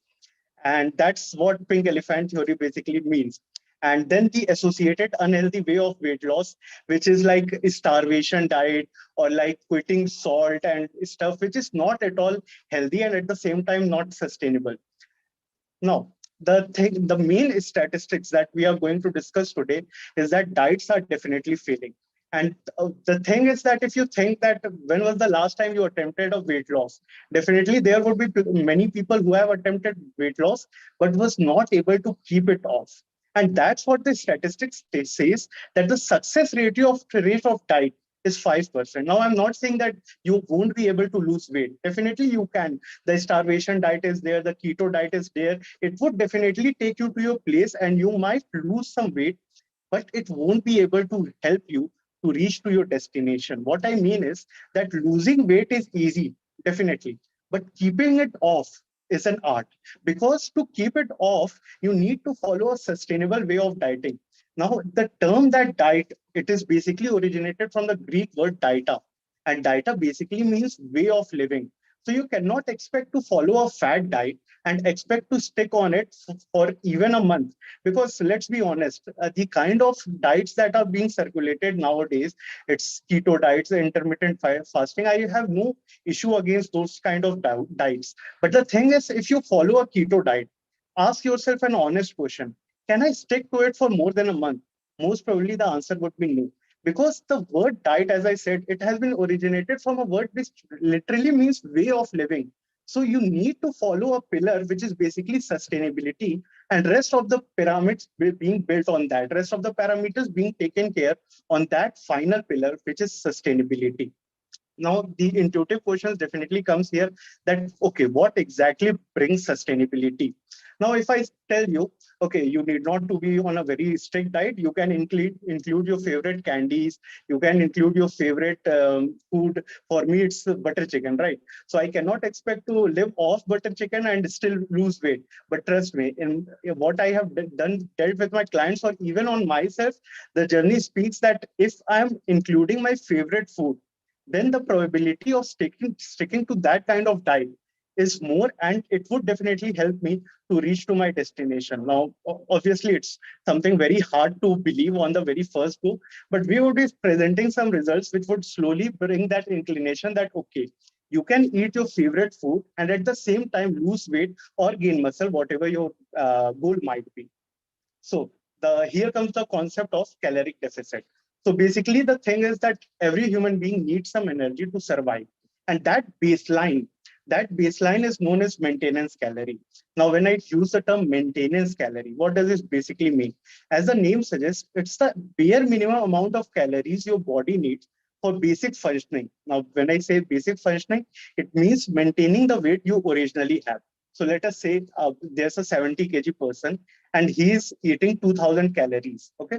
For example, let us assume that 2000 calories is his maintenance calorie. So as long as that person is consuming 2000 calories, his weight would not even increase or decrease because he's eating at a maintenance calorie. Now here comes the theory that what physicists, the first law of thermodynamics, which we all are familiar of, that energy can neither be created nor destroyed. So from baseline, which is the maintenance calorie, if we start eating a bit less, let us say the maintenance was 2000 calories and a person starts consuming 1500 calorie. Now here's a deficit of 500. Now this 500 deficit would in a long run start making you help lose fat.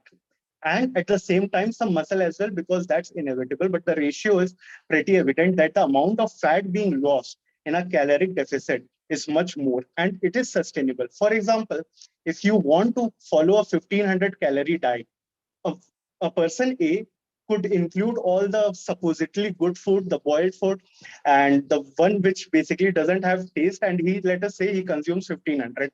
And on a parallel world, a person is eating 1500 of candies or Twinkies or any food that he likes, but making sure that there is a caloric balance, that he is also eating 1500, but supposedly from the kind of food that is considered bad, and at the same time the other person is eating the supposedly good food.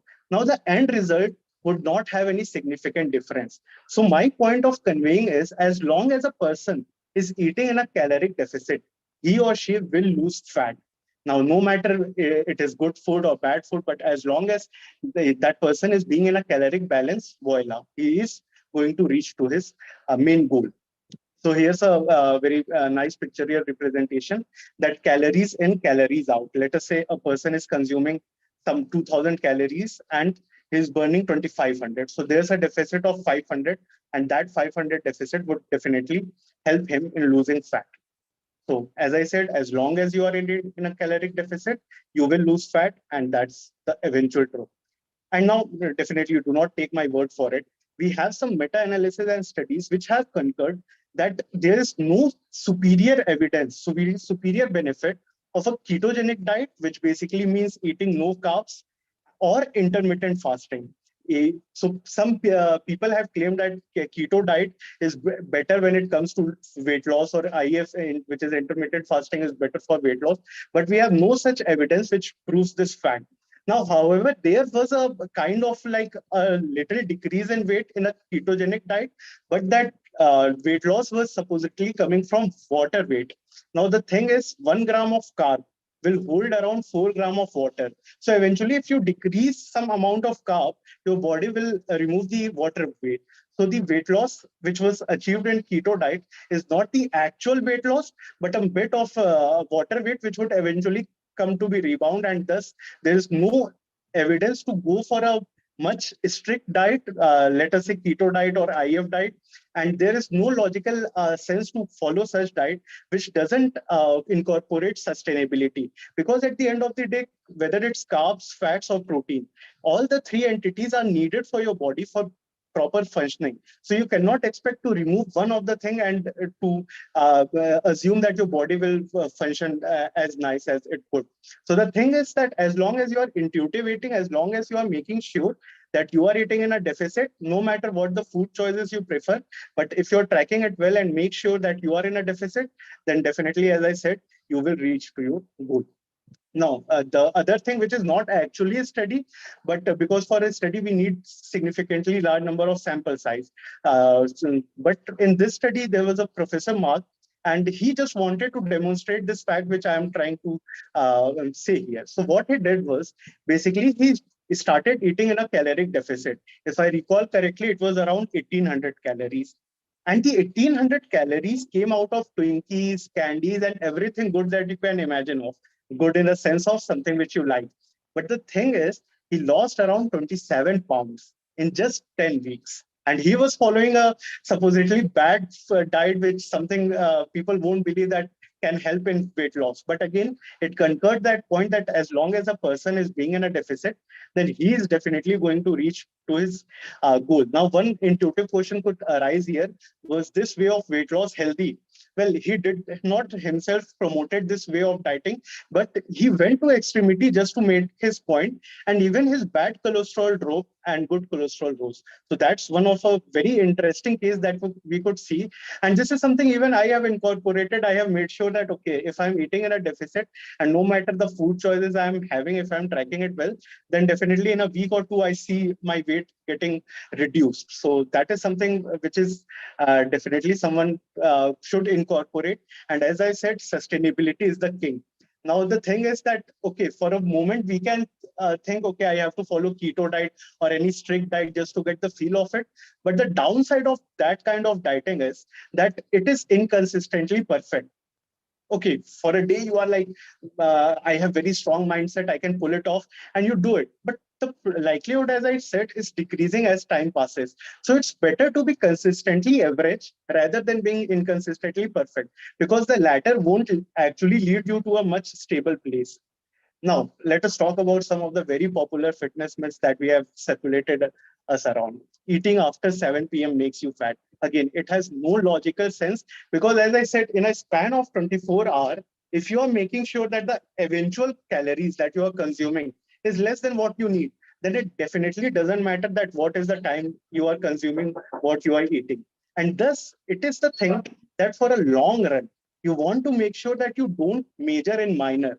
Now, what I intend to say when I use the term majoring and minor, by focusing way too much on those factors which play very less to like no effect in that weight loss or muscle gaining thing. Now, second thing, as I said, eating rice makes you fat. No, you can include favorite food, rice, chapati, curd, anything which you like. But if you are tracking it well, again, the reason I'm emphasizing on this again and again is because it's so simple and it's so easy to incorporate, but yet people go for something magical, because at the end of the day, people see, it cannot be that easy. Something has to be behind the shirt. What's the trick? But the trick is just that eat what you are like, count what you are eating, make sure it is less than what you need, and definitely it will help you reaching to your goal. So again, eating rice doesn't make you fat. Carbs, sugar, fats, XY doesn't make you fat. And as I made my point earlier, that keto diet or intermittent fasting is not superior to the basic diet, which I like to call CICO, calories in, calories out. So make sure that you are trying to incorporate it. And one more myth, which is very like, you can see people in the gym that they go and they start doing endless amount of crunches. And if you ask what's the reason of those amount of crunches, he will say that isse abs aa jayega. But the thing is, that doesn't bring abs. That doesn't, like, spot reduction is a myth. You cannot expect to do crunches and next morning you see you have like a very clear picture of your abs. It doesn't work like that. Definitely it is working on your abdominal muscle, but as long as it is like covered in a layer of fat, it doesn't really lead you anywhere. The best it could do is like you can harm your lower back. Now, this thing that vegetarian sources don't have complete protein chain. Well, let's get to the science of it. Protein basically gets complete if it has 9 amino acid, a chain of 9 amino acid, then it is called a complete protein chain. Now, it is true that in dal, one amino acid is missing, which is methionine. But guess where methionine is present? It is present in rice. So our ancestors were pretty smart that they used to combine these two things to reach to your, like, basically hitting protein chain and making sure that the food they are having, it is filled with protein. So it is something worth taking off here. And now the thing that, okay, we have made our point that we need certain amount of calories to survive. And if we start eating a bit beyond that, we will get to that stage, which is said as fat loss phase. Now, the obvious question is how many calories do you need? So there are multiple equations which helps you getting in that number. And no formula is very exact, but you can try around and play around with different formulas. If you feel, you can take a screenshot of this equation. Again, as I said, this is not the only one way of losing fat. To calculate how much calories you need, there are certain another formulas as well. And first you compute the amount of calories you need, and then you multiply it with the activity factor. If you have a desk job, then multiply that number by 1.2. Else, if you feel like you do moderate exercise 3 to 5 days a week, then which most people lies in that cohort, then multiply that number by 1.55, else 1.7, and you will reach to your maintenance calorie. From there, subtract to 300 to 400 or 500 calories, and that's the amount of calories you need to start consuming if you want fat loss, or if you want to gain muscle or weight, you can increase 300 calories to that, and it will work in a similar analogic way. So basically that total daily energy expenditure, that what we need, depends on four things. The first is basal metabolic rate. BMR is nothing but what I'm doing right now. Like I'm sitting and speaking. So the bare amount of calories I'm burning by right now is constituted in BMR. The other is physical activity. Now, most people think that doing more will help you lose more fat. Well, that's not the case. You have to make sure that you are not doing more than 50 minutes and more than 50 minutes, and because that would eventually reach you increase your catabolic stress, and we don't want that. So make sure your entire workout session lies amidst 50 minutes, nothing more than that. Then we have NEAT, like for example walking stairs, which are not actually exercise, but yes, they burn some calories. And then eventually the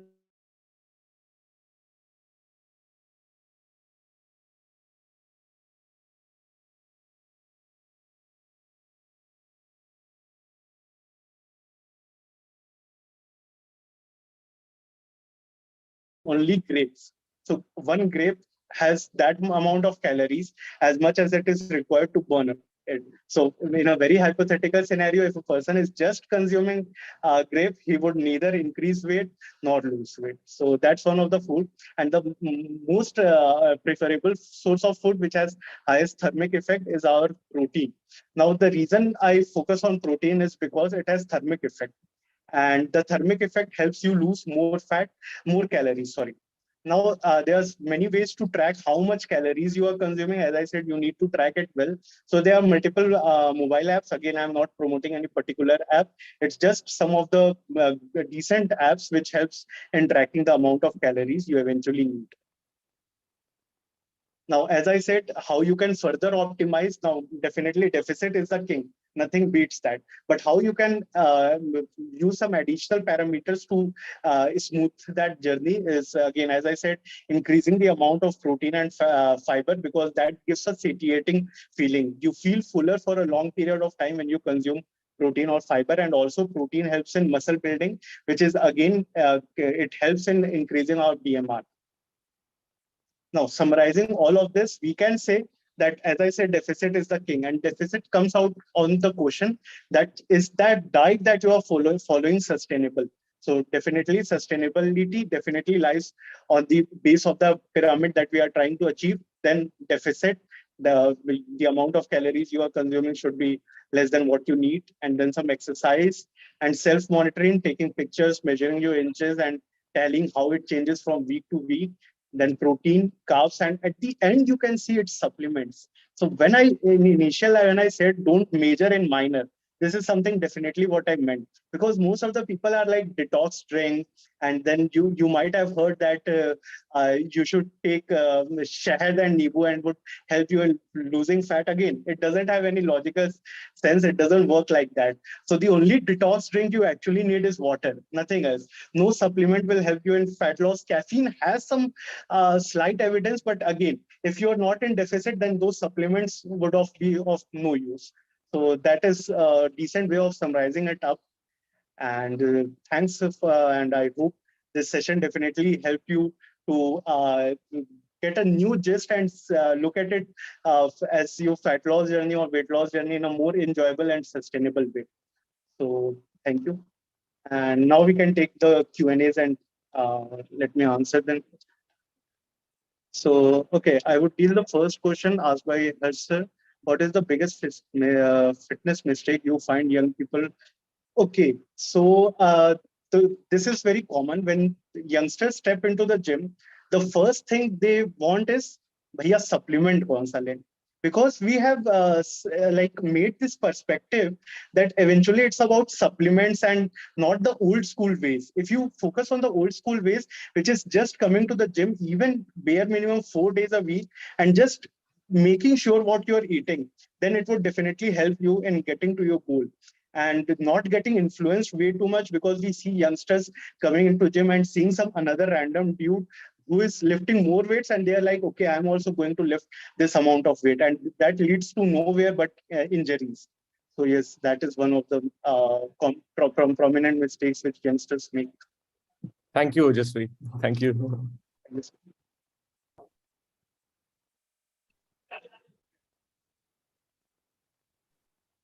Any more questions? Okay. Yeah, Sanskriti, you can take over from here. Thank you so much, ma'am. So we are also having some questions from the audience, sir. May I proceed with them? Sure. Sir, what is your take on the quick weight loss diet and program which are followed by young people who want to lose their weight quickly? Okay, so that's one of the things that a person can do, is that increasing the margin of the deficit that I mentioned. In initial, I said it could be around 300 to 400 calories. But if a person is expecting quick results, then he or she can increase that margin of the deficit from 300 to 400 to 600. But again, I would like strongly emphasize, do not increase that deficit by way too much margin, because eventually the metabolic adaptation will take into place, and that would definitely bring some health issues. So a decent margin would be around 300 to 600. And the thing is to embrace that journey. You cannot expect ki, okay, within 2 to 3 weeks, I want to lose 5 kgs. You have to start with baby steps and realistic goals, and the rest will, all the journey will take over. So that's one of them. Thank you, sir. Really informative. So the second question, may I proceed with it? What, according to you, is the ideal body type, especially for the Indian physique, and the appropriate definition of fit, according to you? Okay. So this is something that Bollywood has really ruined for all of us, is they have put up some unrealistic expectations of physique, whether it's for a male or female. So according to me, the most ideal body is something very subjective. For me, it would be something different, and for you, it could be entirely different. So a physique which you can feel that within 3 months I can achieve this, not influenced by some actor or some celebrity, is the most ideal physique. And again, as I said, you should feel comfortable in your body. So it doesn't necessarily mean you should have 6-pack abs or 4-pack abs. If you are a slightly obese, and if you are comfortable in being that body, then that's the ideal kind of body you see. Thank you, sir. Perfectly explained. Thank you so much for joining us. At least now, for your Sanskriti. I will intervene here. Harsha, he just come up with another question also. I think he, all of us are now kind of relating whatever Ojasvi has said to their own life situations, and then we are all stimulated to ask questions. So I'm going to ask Harsha to go ahead and put this question to Ojasvi. So, Ojasvi, this is from the heart, this question. Is there a fitness, you yourself are obviously now a famous fitness influencer, if that is the word. But is there another fitness influencer whom you admire and for whatever reason? Yes, most of them are the foreign fitness influencers, and they are basically the ones who are PhDs, not the kind of ones which, like, I shouldn't say this, but most of the people that you find on Instagram are just have taken some anabolics and want people to believe, okay, this is the realistic physique. But the kind of people I follow and get influenced are the ones who provide evidence, as I said, and they have done their PhD in the same niche. So I'm not sure that you might know them, but to name a few, Dr. Mike Israetel, that is definitely Jeff Nippard, and these are the people that I really admire. Great. And so definitely coming this from heart. Sorry to interrupt. Even, that's fine. We wanted that because our students. I'm an alumni of SunbeamBhagwanpur. And you were definitely one of the person which I used to admire. Damn, I am going to be something like this, if not exactly. No, I'm saying our students want to know the Instagram handle also, because they would want to follow the people you follow. Because I think many of the students, that's what, if you can share those, that will be great for our team. So I'm available on the 3 platforms: Facebook, Instagram, and YouTube. The most prominent, which basically I'm active on, is my Instagram handle, which is Cannabis and Muscle. So the interested people can reach out there. Thank you so much, Ojasvi, for your time and for enlightening all our students. Sure, sir. Much pleasure. Thank you so much, Harsh, sir, for gracing us with your presence. Moving on to the next speaker, Shri Sarvesh Upadhyay, an acclaimed script and dialogue writer of prominent thriller series like Crime Patrol and CID, is here amongst us, who strongly believes in relentlessly challenging himself until reaching an ultimate destination. He is coming up with his genre that was not common to the decade back. From being a trainee producer for ABP News to a creative director for Carva, Sir has really come forth a long way. Therefore, to bring light to more such alike visions of yours, sir, मैं आपको इस stage पर आमंत्रित करना चाहूँगी. Thank you, बेटा. Am I audible? मैं सुनाई दे रहा हूँ? Yes. मैं ऐसा समझता हूँ कि मैं बच्चों से ज़्यादा इंटरेक्ट कर रहा हूँ, और ऐसे बच्चों से जो फ्यूचर में अलग अलग दिशाओं में जाने वाले हैं, और अभी जो है एक सर्टेन बाउंड्रीज है उनके सामने. उस बाउंड्री को पार करके आगे कहाँ किस दिशा में जाना है, उस मझधार पर खड़े हैं, और मैं उनको ही टारगेट करके कुछ बताना चाह रहा हूँ. मैं अपनी जर्नी बताऊंगा तो शायद जो है वो मैंने अपने आप को किस तरह से चैलेंज किया, मैंने एक स्तर से दूसरे स्तर पर कैसे गया, मैंने अपने आप को एक क्षेत्र से चैलेंज करके दूसरे क्षेत्र में कैसे पहुंचा, वो ज़्यादा बताना बेहतर होगा. तो मुझे लगता है वहाँ से कुछ चीज़ें जो है बच्चों को समझ में आएंगी, बच्चे जो है जल्दी उसको ग्रैब करेंगे, या फिर कोई भी उम्र के लोग. तो दरअसल मैंने अपनी पढ़ाई जो है, मैं इलाहाबाद से बिलोंग करता हूँ, जहाँ पर मूल मुद्दा ही यही होता है कि यहाँ का बच्चा जो है वो सरकारी नौकरी में जाएगा, क्योंकि इलाहाबाद जैसा क्षेत्र जो है वो सरकारी नौकरी का मक्का कहा जाता है. तो मैंने वहाँ जाकर पत्रकारिता को चुना और पत्रकारिता में ही अपना भविष्य बनाने की सोची, और इलाहाबाद यूनिवर्सिटी से मैंने पत्रकारिता किया. और इलाहाबाद जैसे छोटे से शहर से मैं मुंबई सीधे आ गया था. उस समय स्टार न्यूज़ हुआ करता था, जो आज के समय में एबीपी न्यूज़ है, और वहाँ पर आकर मैंने जो है इंटर्नशिप किया, फिर एक ट्रेनी प्रोड्यूसर हुआ, और उनका ही एक शो आता था, रेड अलर्ट, क्राइम का शो था. तो यहाँ से मेरे क्राइम में मेरा जो है मेरा बीजारोपण हो गया था, मुझे क्राइम में डाल दिया गया था. और वो शो करने के बाद चूंकि मैं टीवी में ही सीधे इलेक्ट्रॉनिक मीडिया में चला गया था. जब पत्रकारिता हम पढ़ रहे थे उस समय ये था कि कौन इलेक्ट्रॉनिक में जाएगा, कौन प्रिंट में जाएगा, और इलेक्ट्रॉनिक मीडिया में जाने का बहुत चार्म था बच्चों को. मैं वो खुशकिस्मत इंसान अपने आप को समझता हूँ जिसने अपना करियर की शुरुआत ही इलेक्ट्रॉनिक मीडिया से की थी, वो भी रेड अलर्ट जैसे शो से। बहुत ही सम्मानित और बड़े जर्नलिस्ट जितेंद्र दीक्षित जी, उमेश कुमावत जी, इन लोग के सानिध्य में मैंने काम किया था। और तकरीबन 1 साल काम करने के बाद मैं इन्हीं कारणों से इलाहाबाद वापस आया, और यहाँ आने के बाद फिर मेरी जर्नी जो है वो इलेक्ट्रॉनिक मीडिया से अलग होकर प्रिंट मीडिया में आई। जागरण ग्रुप के साथ मैं जुड़ा, और जागरण का एक बड़ा ही प्रसिद्ध अखबार आता था उस समय, टेबलाइट साइज में था, छोटे साइज में था, आईनेक्स में मैं यहाँ पर जो है इलाहाबाद में ज्वाइन किया। तो इलेक्ट्रॉनिक मीडिया के बाद सीधे मेरा जो पदार्पण हुआ, मैं घुसा वो प्रिंट मीडिया में आ गया।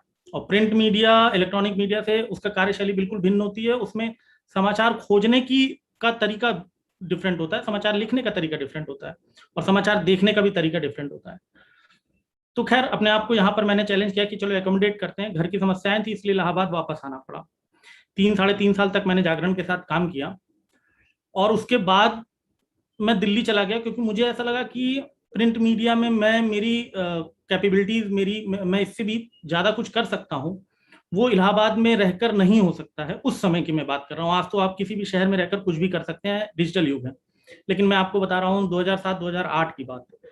तो मैं फिर दिल्ली निकल गया वहाँ से, इलाहाबाद से दिल्ली निकलने के बाद मैंने वहाँ पर कई न्यूज़ चैनल्स और कई न्यूज़पेपर में छोटे छोटे काम किए।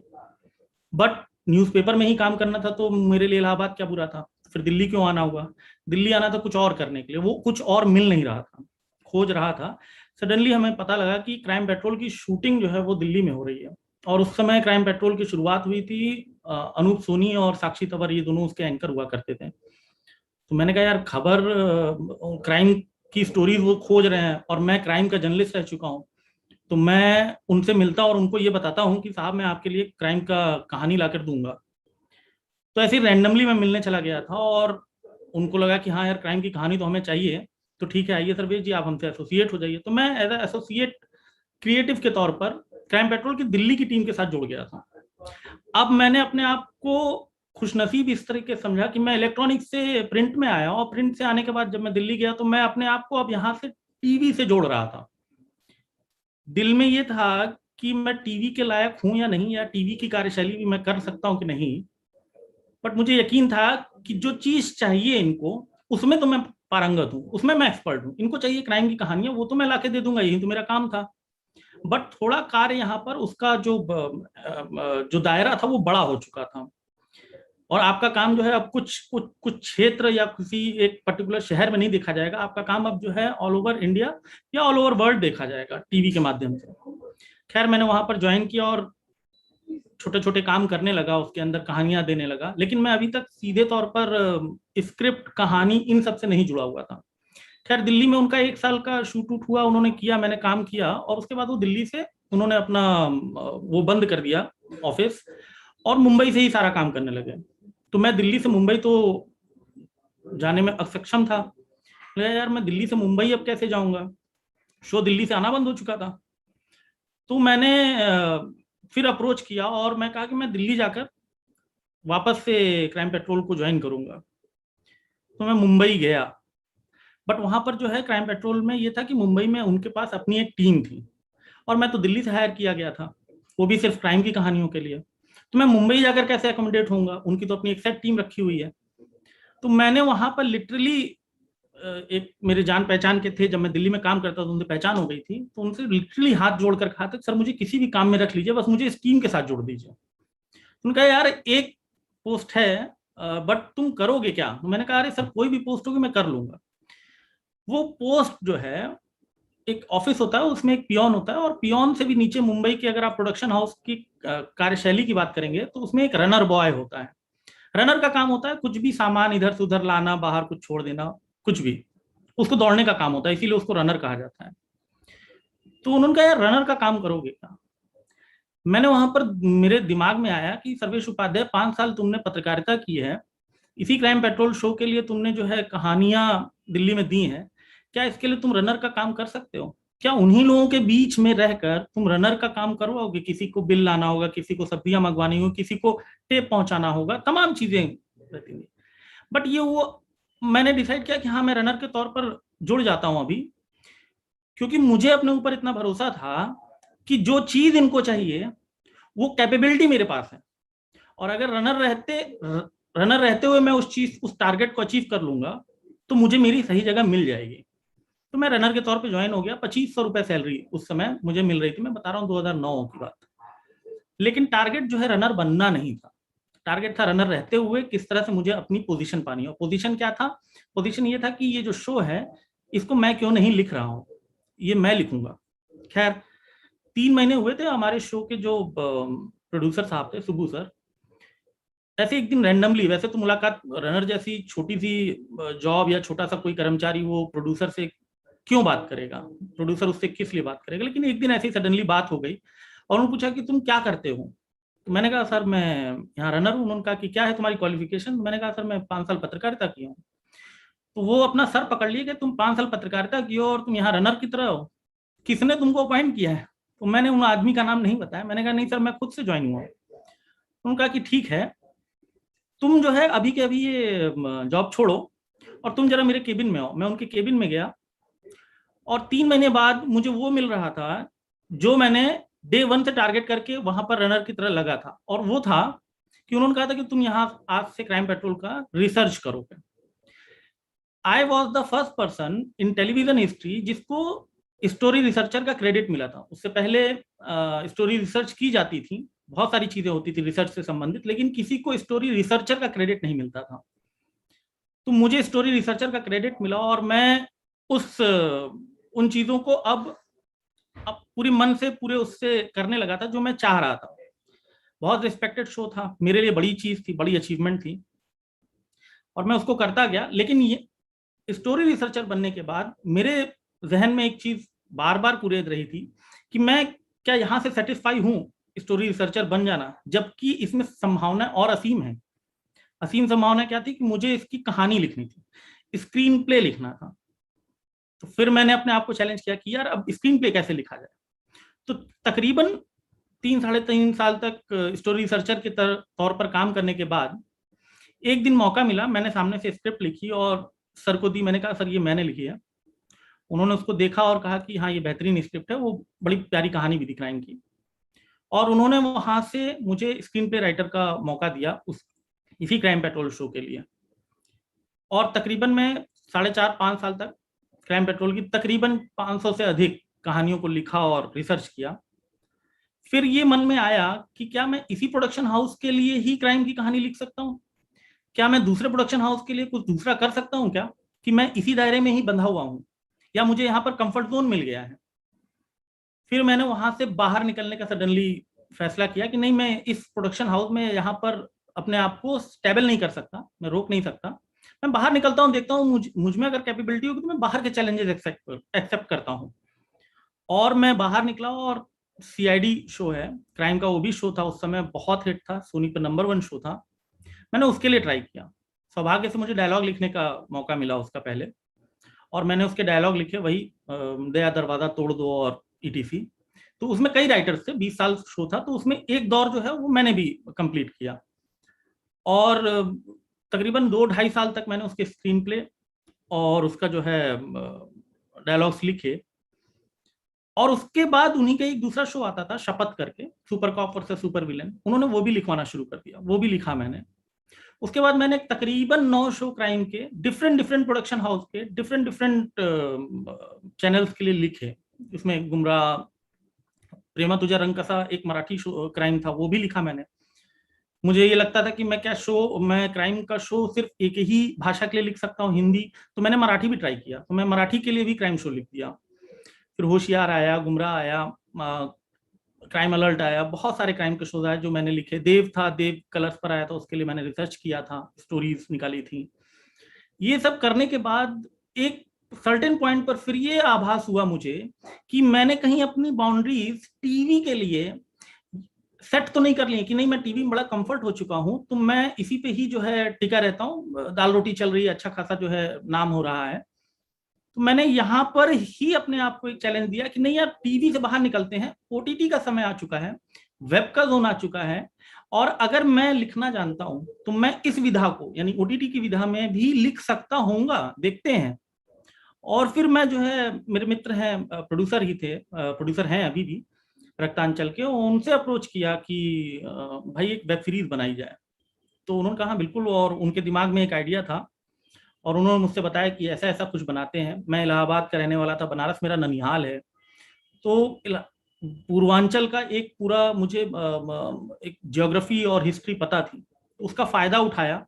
चूंकि मैं इसी क्षेत्र से आता था और मैं नई जगह पर जा रहा था, तो मैंने ये कोशिश की कि मैं उस जगह उस टॉपिक को चुनूं जिस पर मेरी पकड़ ज्यादा हो, और ये मुझे हेल्प किया।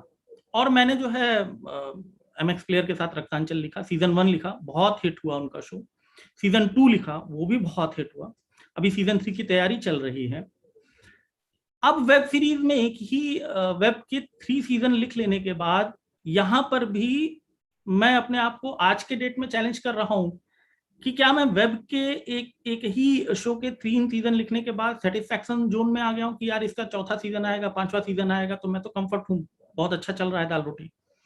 तो यहाँ पर मैंने खुद चैलेंज किया अपने आप को, और अब मैं वेब लिखने को नहीं लिख रहा, अब मैं फिल्म की तरफ चला गया हूँ। तो वर्तमान में एक फिल्म है और उसका जो है मैं कार्य आगे बढ़ा रहा हूँ। काफी चीजें उसमें आगे जा चुकी हैं, ईश्वर ने चाहा तो 3-4 महीने बाद शूट के लिए भी जाएगा।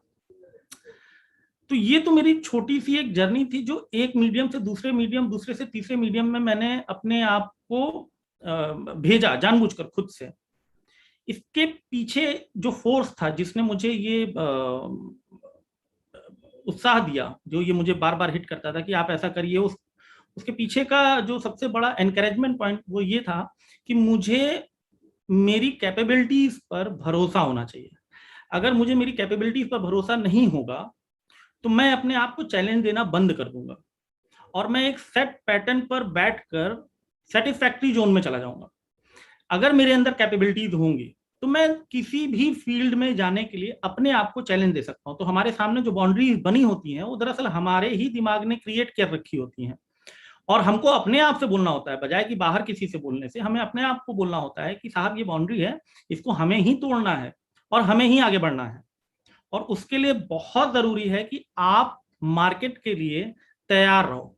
मार्केट क्या चाहता है, जैसे अगर मैं अपनी फील्ड की बात करूं, मैं स्क्रीन प्ले राइटर हूं, डायलॉग राइटर हूं, स्टोरी राइटर हूं, और मुझे बाजार समझना होगा। अगर मैं अपनी चीज लेकर बाजार में बेचने जाऊंगा तो वो परिस्थितियां बहुत देर में जन्म लेंगी जो मेरी चीज खरीद सके, लेकिन बाजार में जाने के बाद मुझे बाजार के हिसाब से काम करना होगा।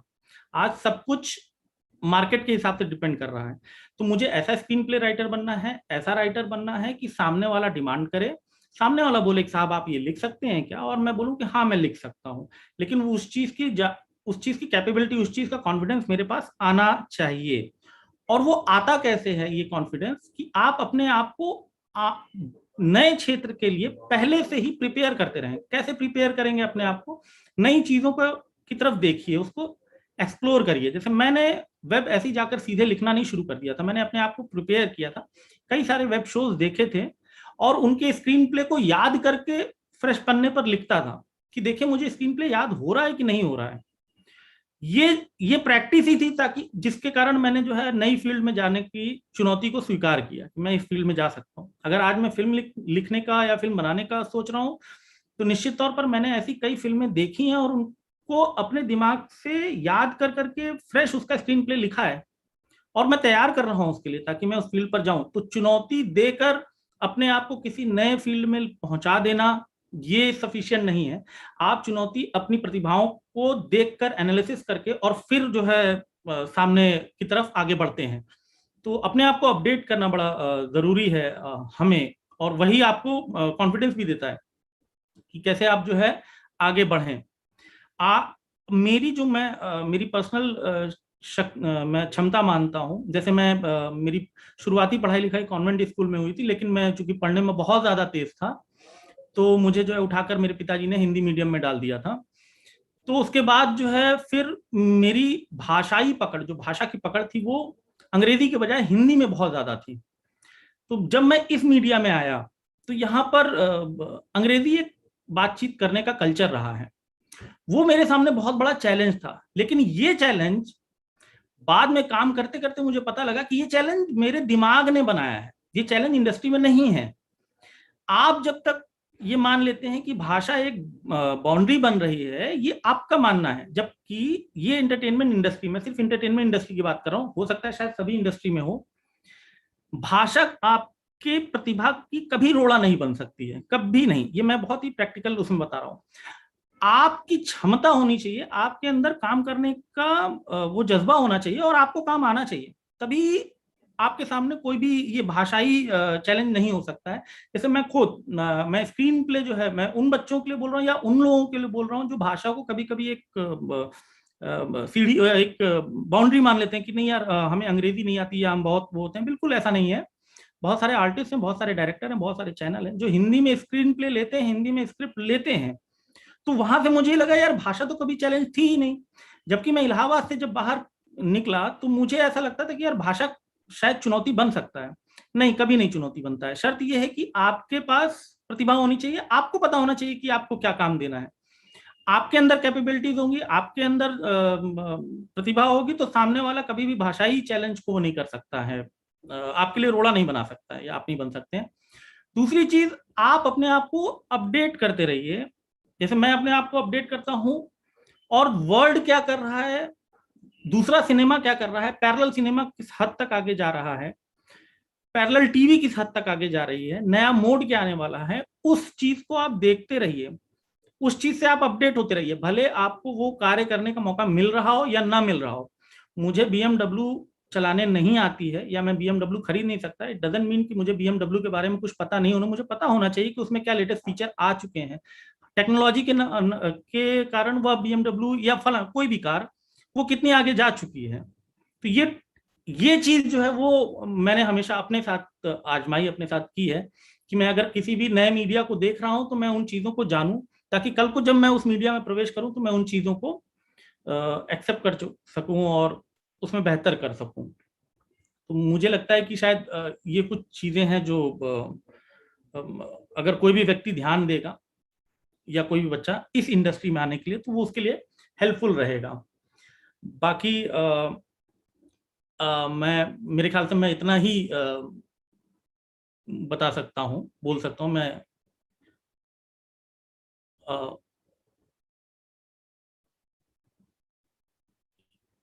कोई है? Yes, thank you sir. Sir आपके लिए कुछ क्वेश्चंस है ऑडियंस की तरफ। अच्छा, ओके।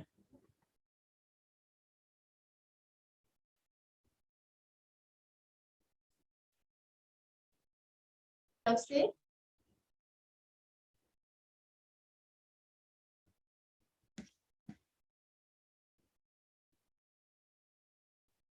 तो आप plot, sir am I audible? Yes, now. Okay, sorry for the interruption sir. Sir आपको एज ए स्क्रिप्ट राइटर अगर चूज करना हो तो आप किसे ज्यादा इंपॉर्टेंस देंगे, प्लॉट को या कैरेक्टर डेवलपमेंट, और क्यों? हाँ, मेरे ख्याल से प्लॉट ज्यादा इंपॉर्टेंट है, क्योंकि प्लॉट आपका जो है अगर मजबूत होगा, प्लॉट आपका इंटरेस्टिंग होगा, तो उसमें आप कोई भी कैरेक्टर को डाल सकते हैं। लेकिन यदि आपका प्लॉट ही कमजोर होगा तो कैरेक्टर कितना भी इंटरेस्टिंग हो, वो इन टोटलिटी जो है अट्रैक्ट नहीं कर पाएगा। तो प्लॉट जिस जमीन पर जो है, अब ये ऐसा समझ लीजिए कि अगर प्लॉट नाम ही रखा है, खाली जमीन है, और खाली जमीन की नींव अगर आपकी मजबूत नहीं है, तो ऊपर आप घर का कितना भी बढ़िया बना लीजिए, उसका फायदा नहीं है। तो वो प्लॉट, वो बेसिक जो है वो बहुत इंपॉर्टेंट होना चाहिए। तो मेरे हिसाब से प्लॉट बड़ा इंपॉर्टेंस रखता है। Alright sir. सर जब आपको बहुत सारे प्रोजेक्ट्स एक साथ मिलते हैं और आपको उनमें काम करना होता है, तो आप अपना क्रिएटिविटी लेवल एक साथ सब में कैसे बैलेंस करें? हाँ, ये एक बड़ा चैलेंजिंग चीज है, और अक्सर प्रोड्यूसर जो है वो पूछते भी हैं कि जब कोई काम देने से पहले कि सर्वेश जी अभी आप क्या कर रहे हैं। तो अभी तो हम खाली तो नहीं बैठे होते, कोई ना कोई काम कर रहे होते, लेकिन हमें झूठ बोलना पड़ता है कि नहीं सर अभी हम कुछ नहीं कर रहे हैं, क्योंकि वो घबरा जाता है कि कुछ और कर रहे होंगे तो हमारा प्रोजेक्ट ये नहीं कर पाएंगे। मन से कर तो लेंगे, उनका भी कंसर्न होता है क्रिएटिविटी जो है वो डिसबैलेंस हो जाएगी, हमारे 100% नहीं दे पाएंगे मेरे प्रोजेक्ट पे। कोई भी प्रोजेक्ट प्रोड्यूसर यही सोचेगा। बट ये एक निजी कैपेबिलिटी है, चूंकि हम जो है मल्टीटास्किंग के वर्ल्ड में रह रहे हैं, ये हमें सीखना पड़ता है। मैं पर्सनली जो है अगर कोई काम कर रहा हूं तो एक साथ 2 या 3 काम करता हूं, और तीनों के प्रति ऑनेस्ट रहता हूँ। हाँ, एक चीज जो है ईमानदारी से कह देनी चाहिए कि टाइम लग जाएगा, तो यहां से आप टाइम ले लेते हो और उस चीज को मैनेज करते हो, बट मैनेज तो करना पड़ेगा। बिल्कुल सही कहा आपने सर, मल्टीटास्किंग ही हमें आज सीखने की बहुत ज्यादा जरूरत है। एग्जैक्टली। सर, जैसा कि हमने आपके शोज के बारे में जाना, देखा और ये देखा कि मोस्टली क्राइम बेस्ड जॉनर्स है, तो आपको वो ही बेस्ड जॉनर्स बनाने के लिए मोटिवेशन कहाँ से मिली? मैं एक्सीडेंटली जब इलाहाबाद से मुंबई गया था, तो स्टार न्यूज में था, अभी एपी न्यूज है, तो उसमें रेड अलर्ट करके एक कार्यक्रम आता था, और जितेंद्र दीक्षित सर जो है उसको एंकर करते थे, तो वो प्रोग्राम ही क्राइम का था। और मेरा जो है, मैंने कभी जीवन में क्राइम नहीं किया है और ना कभी जो है मैं पुलिस स्टेशन गया था तो लेकिन वो क्राइम का शो था और मुझे वहां इंटर्नशिप करनी थी। वो जब एक बार मैं उस प्रोग्राम से एसोसिएट हो गया, तो मुझे जो है मेरी जो नींव थी वो क्राइम की पड़ चुकी थी। और अब जब दूसरी जगह जाता था तो वो पूछते थे कि भाई साहब आपकी नींव क्या है, तो हम बताते थे साहब हमारा क्राइम है। क्या ठीक है, आप आइए क्राइम में लग जाइए। तो वो एक क्राइम का जोन चल रहा है, जबकि जो फिल्म मैं अभी बनाने का प्रोसेस कर रहा हूँ उसका क्राइम से कोई लेना देना नहीं है, फिर भी लास्ट में उसमें क्राइम आ जाता है। लेकिन अब क्या करें, वो आ चुका है, मेरी नींव ही पड़ चुकी है क्राइम से, तो मैं कुछ नहीं कर सकता उसमें। तो सर, आपको किसी और जॉनरा में जाने का मन नहीं किया कभी? हाँ, करता है। मैं ह्यूमर और कॉमेडी के उसमें जाना चाहता हूँ, और मैं कोशिश भी कर रहा हूँ कि मैं उस जोन में जाऊं, क्योंकि मैं पर्सनली बहुत मतलब मुझे ह्यूमर पसंद भी है, मैं ऐसा व्यक्ति हूँ भी। कोशिश करेंगे, हो जाएगा। किसी को भरोसा आ जाए कि भाई क्राइम नहीं करेगा, ये ह्यूमर करेगा, तो मैं जाऊंगा उसमें। Okay sir, thank you sir. एक लास्ट क्वेश्चन आपसे, कि जैसा कि हम ओटीटी प्लेटफॉर्म्स देख रहे हैं, ओटीटी शोज देख रहे हैं, तो अगर आज यूथ को, आज की जनरेशन को उसमें करियर बनाना है, तो आपका उनके लिए क्या सजेशन? ओटीटी में करियर मतलब मैं तो सिर्फ राइटिंग के फील्ड में बता सकता हूँ। इन टोटलिटी ओटीटी तो एक बिजनेस है, वो तो एक बिजनेस मॉड्यूल है, उसमें तो बहुत सारे करियर, बहुत सारे अपॉर्चुनिटी, सेल्स, मार्केटिंग, बहुत सारी चीजें, वो तो एक पैरेलल बिजनेस है। बट अगर एज अ स्क्रिप्ट या स्टोरी राइटर की मैं बात करूंगा, तो बेशक आप बहुत सारे शोज को देखिए, परखिए, जो आपको लगे कि बहुत अच्छे शोज हैं, जिनकी रेटिंग्स बहुत अच्छी हैं, अब 5 रेटिंग से। हालांकि कोई शो जो है वो रेटिंग के हिसाब से सही या गलत नहीं होता, अच्छा या बुरा नहीं होता है, लेकिन आप जिस फील्ड में जाना चाहते हैं, जो कि मैंने अपने उसमें बोला भी था, आप उसको देख कर और मेमोराइज करना समझिए कि जो मैंने देखा है उसमें बताने की क्या कोशिश की गई है। आप प्रिपेयर होइए उस चीज को देखकर, और यकीन जानिए आने वाले समय में लेखकों के लिए, क्योंकि जब तक ओटीटी नहीं था तब तक जो है कहा जाता था कि प्रोड्यूसर मीडियम है टीवी या फिल्म, वहां प्रोड्यूसर और एक्टर्स मीडियम कहा जाता था। लेकिन जब ओटीटी आया तो उसको कंटेंट ड्रिवन कहा गया, कंटेंट ड्रिवन मीडियम है ओटीटी आपका, और ये आने वाले समय में बढ़ता ही जाएगा। 24 घंटे के लिए कंटेंट लाना, नए कंटेंट दिखाना और नए राइटर्स को लाना, ये आज के समय की डिमांड हो गई, क्योंकि प्लेटफॉर्म ज्यादा है, शोज दिखाने के कम पड़ रहे हैं, तो राइटर्स की जरूरत पड़ेगी। और कोई अनुभव मतलब कि कोई ऐसा नहीं है कि जो जिसने 5 साल राइटिंग की वो वही कर सकता है, बिल्कुल नहीं। सिर्फ आपकी समझ जो है उस ओटीटी प्लेटफॉर्म के लिए एज अ स्टोरी राइटर या स्क्रीन प्ले राइटर या डायलॉग राइटर जन्म ले लेनी चाहिए, और आप एज अ फ्रेशर भी शुरू कर सकते हैं। बट आपको समझ होनी चाहिए ओटीटी की, और आप देखिए, एक्सप्लोर होइए ओटीटी को, और निश्चित ही जितने भी नए लेखक हैं जो स्क्रीन पर लिखना चाहते हैं ओटीटी के लिए स्पेशली, उनके लिए वास्ट अपॉर्चुनिटी है, बहुत बड़ी अपॉर्चुनिटी है। Thank you so much, sir. Now I request our Assistant Director, ma'am, Miss Pratima Gupta, to put forth their questions. Her questions. Hi, ma'am. नमस्कार सर्वेश जी। एक्चुअली आपके पीछे जो बैकग्राउंड फ्रेम में एक क्रिएटिव है, उस पे लिखा है कि पेशेंस इज अ की एलिमेंट ऑफ सक्सेस। मुझे थोड़ा सा आपके सफर में और इसमें एक विरोधाभास का एहसास हुआ, क्योंकि आप तो पहले आपने शुरुआत अपनी टेलीविजन से की, फिर वहां कामयाबी हासिल करने के बाद आप ओटीटी के जॉनर में आए, और वहां से अब आप फिल्मों की ओर अग्रसर हो रहे हैं। तो मेरा सवाल ये था कि कंपटीशन के दौर में, और आप जिस प्रोफेशन में है, जिस इंडस्ट्री में है, वहां तो लिटरली कट थ्रोटिज्म है, बिकॉज इतने सारे राइटर्स हैं और उसमें अपनी एक अलग पहचान बनाना और उसको कायम रखना, तो क्या पेशेंस आज के दौर में एक वर्च्यू है सक्सेस के लिए? हाँ, एक्चुअली मैं अगर जो है अपना स्ट्रगल बताता कि मैंने कहाँ कहाँ पेशेंस किया है, तो ये 1-1.5 घंटा टाइम इसका चला जाता। मैंने वो पार्ट बहुत ही छुपा कर, या बहुत आप कह सकते हैं कि वो चीज जो है शायद एक लाइन में कह गया, आपको बताया था मैंने, उसका एक हल्की सी झलक दी थी कि जब मैं क्राइम पेट्रोल मुंबई आया तो मैंने एज अ रनर ज्वाइन कर लिया था जी। वो मेरा पेशेंस था। जब मैं टीवी से वेब के लिए आया और अपने दोस्त के पास गया, तो जिस भी मीडियम को मैंने छोड़ा, अगर मैं दिल्ली गया था इलाहाबाद में एक वेल एस्टेब्लिश्ड जर्नलिस्ट होने के बाद, मैं आईनेक्स में जागरण में मेरे ख्याल से, जब आपको पता होगा, आपने उस समय देखा होगा, अब तो वो ब्रॉडशीट हो गया है, तकरीबन जो है 360 दिन वो पेपर छपता था, जिसमें मैंने 300 दिन फ्रंट पेज बायलाइन ली थी। मैं उस करियर को छोड़कर दिल्ली जब गया था, तो वो 1 साल जो स्ट्रगल का मेरा था दिल्ली में, मैं इधर उधर न्यूज चैनल्स और इनमें घूम रहा था, वो मेरा स्ट्रगल था। तो पेशेंस तो डेफिनेटली इस इंडस्ट्री में, जिस इंडस्ट्री में मैं हूं, वहां पर चीजें कम हैं और प्रतिभाएं ज्यादा हैं। जी, जी। इसलिए हाँ, बिल्कुल आप एकदम सही कह रही हैं, बिल्कुल पेशेंस की जरूरत है। और पेशेंस के साथ साथ आपको अपने आप को अपडेट करते रहना होगा। ऐसा नहीं कि मुझे आज ये काम मिल गया है तो मैं उदास होकर बैठ गया हूं, नहीं मिला है और मैं उदास होकर बैठ गया हूं और 6 महीने बाद मिलेगा तो मैं करूंगा। नहीं, इस 6 महीने में हमारी इंडस्ट्री का सबसे बड़ा चैलेंज ये, इस 6 महीने के पेशेंस में आप अपने आप को अपग्रेड कितना कर पा रहे हो।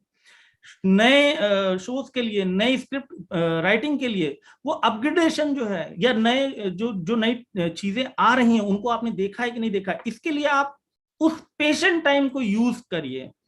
और अगर आप में प्रतिभा है और आप अपनी कैपेबिलिटी भरोसा करते हैं, तो मेरा तो बहुत छोटा सा करियर है, बहुत ज्यादा मैंने अभी नाम नहीं कमाया है, लेकिन मैं इतना श्योर हूं कि इंडस्ट्री आपको आपके राइट इंटेंशन के पेशेंस का जो फल होता है वो जरूर देता है, चाहे आज दे चाहे कल दे। और बहुत सारे उदाहरण मुझे पता है कि आपके लोगों के पास भी हैं, चाहे वो नवाज साहब हो, चाहे वो पंकज जी हो, सबने पेशेंस रखा था, सबका राइट वो था, और सबको, किसी को 12 साल बाद, किसी को 15 साल बाद ये इंडस्ट्री देती है। बट आप ऑनेस्ट होने चाहिए। बहुत बहुत धन्यवाद सर्वेश जी, क्योंकि इंस्टा का जमाना है और 2 मिनट मैगी नूडल वाली जनरेशन है। Instant gratification is the call, Clarion call of this generation. इसलिए मैं आपके मुंह से ये एंडोर्समेंट जरूर सुनाना चाहती हूँ। हाँ, नहीं, ये जनरेशन में पेशेंस की कमी है और शॉर्टकट जो है बहुत जल्दी अपनाते हैं और फेलियर के लिए तैयार नहीं है, जबकि बाहर जो है आपको फेल करने के लिए सिस्टम जो है वो रेडी बैठा हुआ है। आपको प्रूफ करना है कि नहीं, मैं फेलियर नहीं हो सकता। अब वो कितने दिन में आप प्रूफ करेंगे, ये आपका सबसे बड़ा अचीवमेंट होगा। Thank you so much Sarvesh ji. Thank you so much, thank you. Thank you so much Pratima ma'am and Sarvesh sir. Thank you बेटा, थैंक यू। Thank you. आपके विचार हमारे दर्शकों के व्यक्तित्व को निखारने में वाकई सहयोगी होंगे। Now we also have our honorary director Mr. Harsh Madhuk amidst us, and I request him to share his experiences of this TEDx edition. Thank you, Sanskriti. And it has been an honor for me to attend this edition of TEDx of SunbeamBhagwanpur. And it has been an amazing journey. And there are, I believe, 26 or 24 speakers, distinguished speakers, who have achieved certain level of success in whichever field they have. So it was honor to hear Mr. Sarvesh today. It was honor to hear Ojasvi today also, and yesterday also, and day before, we had amazing speakers who spoke about different things about going beyond borders. I really like the theme of this year, which was of SunbeamBhagwanpur TEDx, which was going beyond borders, and it's about questioning old norms. So what I really encourage the youth of this country is to, you should always question old norms and ask smart questions. It's only when a real smart person is not somebody who has all the answers, but somebody who asks a lot of inquisitive questions as to why things are done the way they are done. And I believe that this year's theme of going beyond borders has essentially proven that why do we need to be boxed into certain ways? Why do we only have to think in ways which were only old-fashioned or traditional?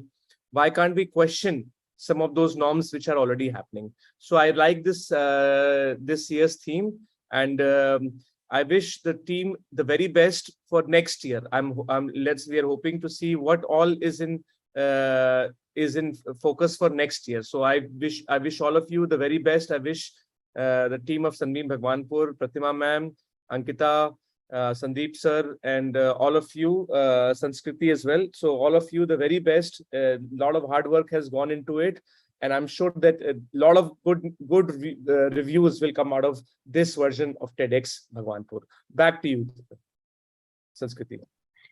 Thank you so much, sir. Indeed, the whole team is really encouraged by your words. Now, it's time to invite our Assistant Director, Ms. Pratima Gupta, for her closing remarks. Over to you, ma'am. Thank you so much, Sanskriti. Good afternoon to all the viewers who are there with us in the Zoom room, who are there with us on Facebook, YouTube. Well, I really cannot fathom how the time passed away.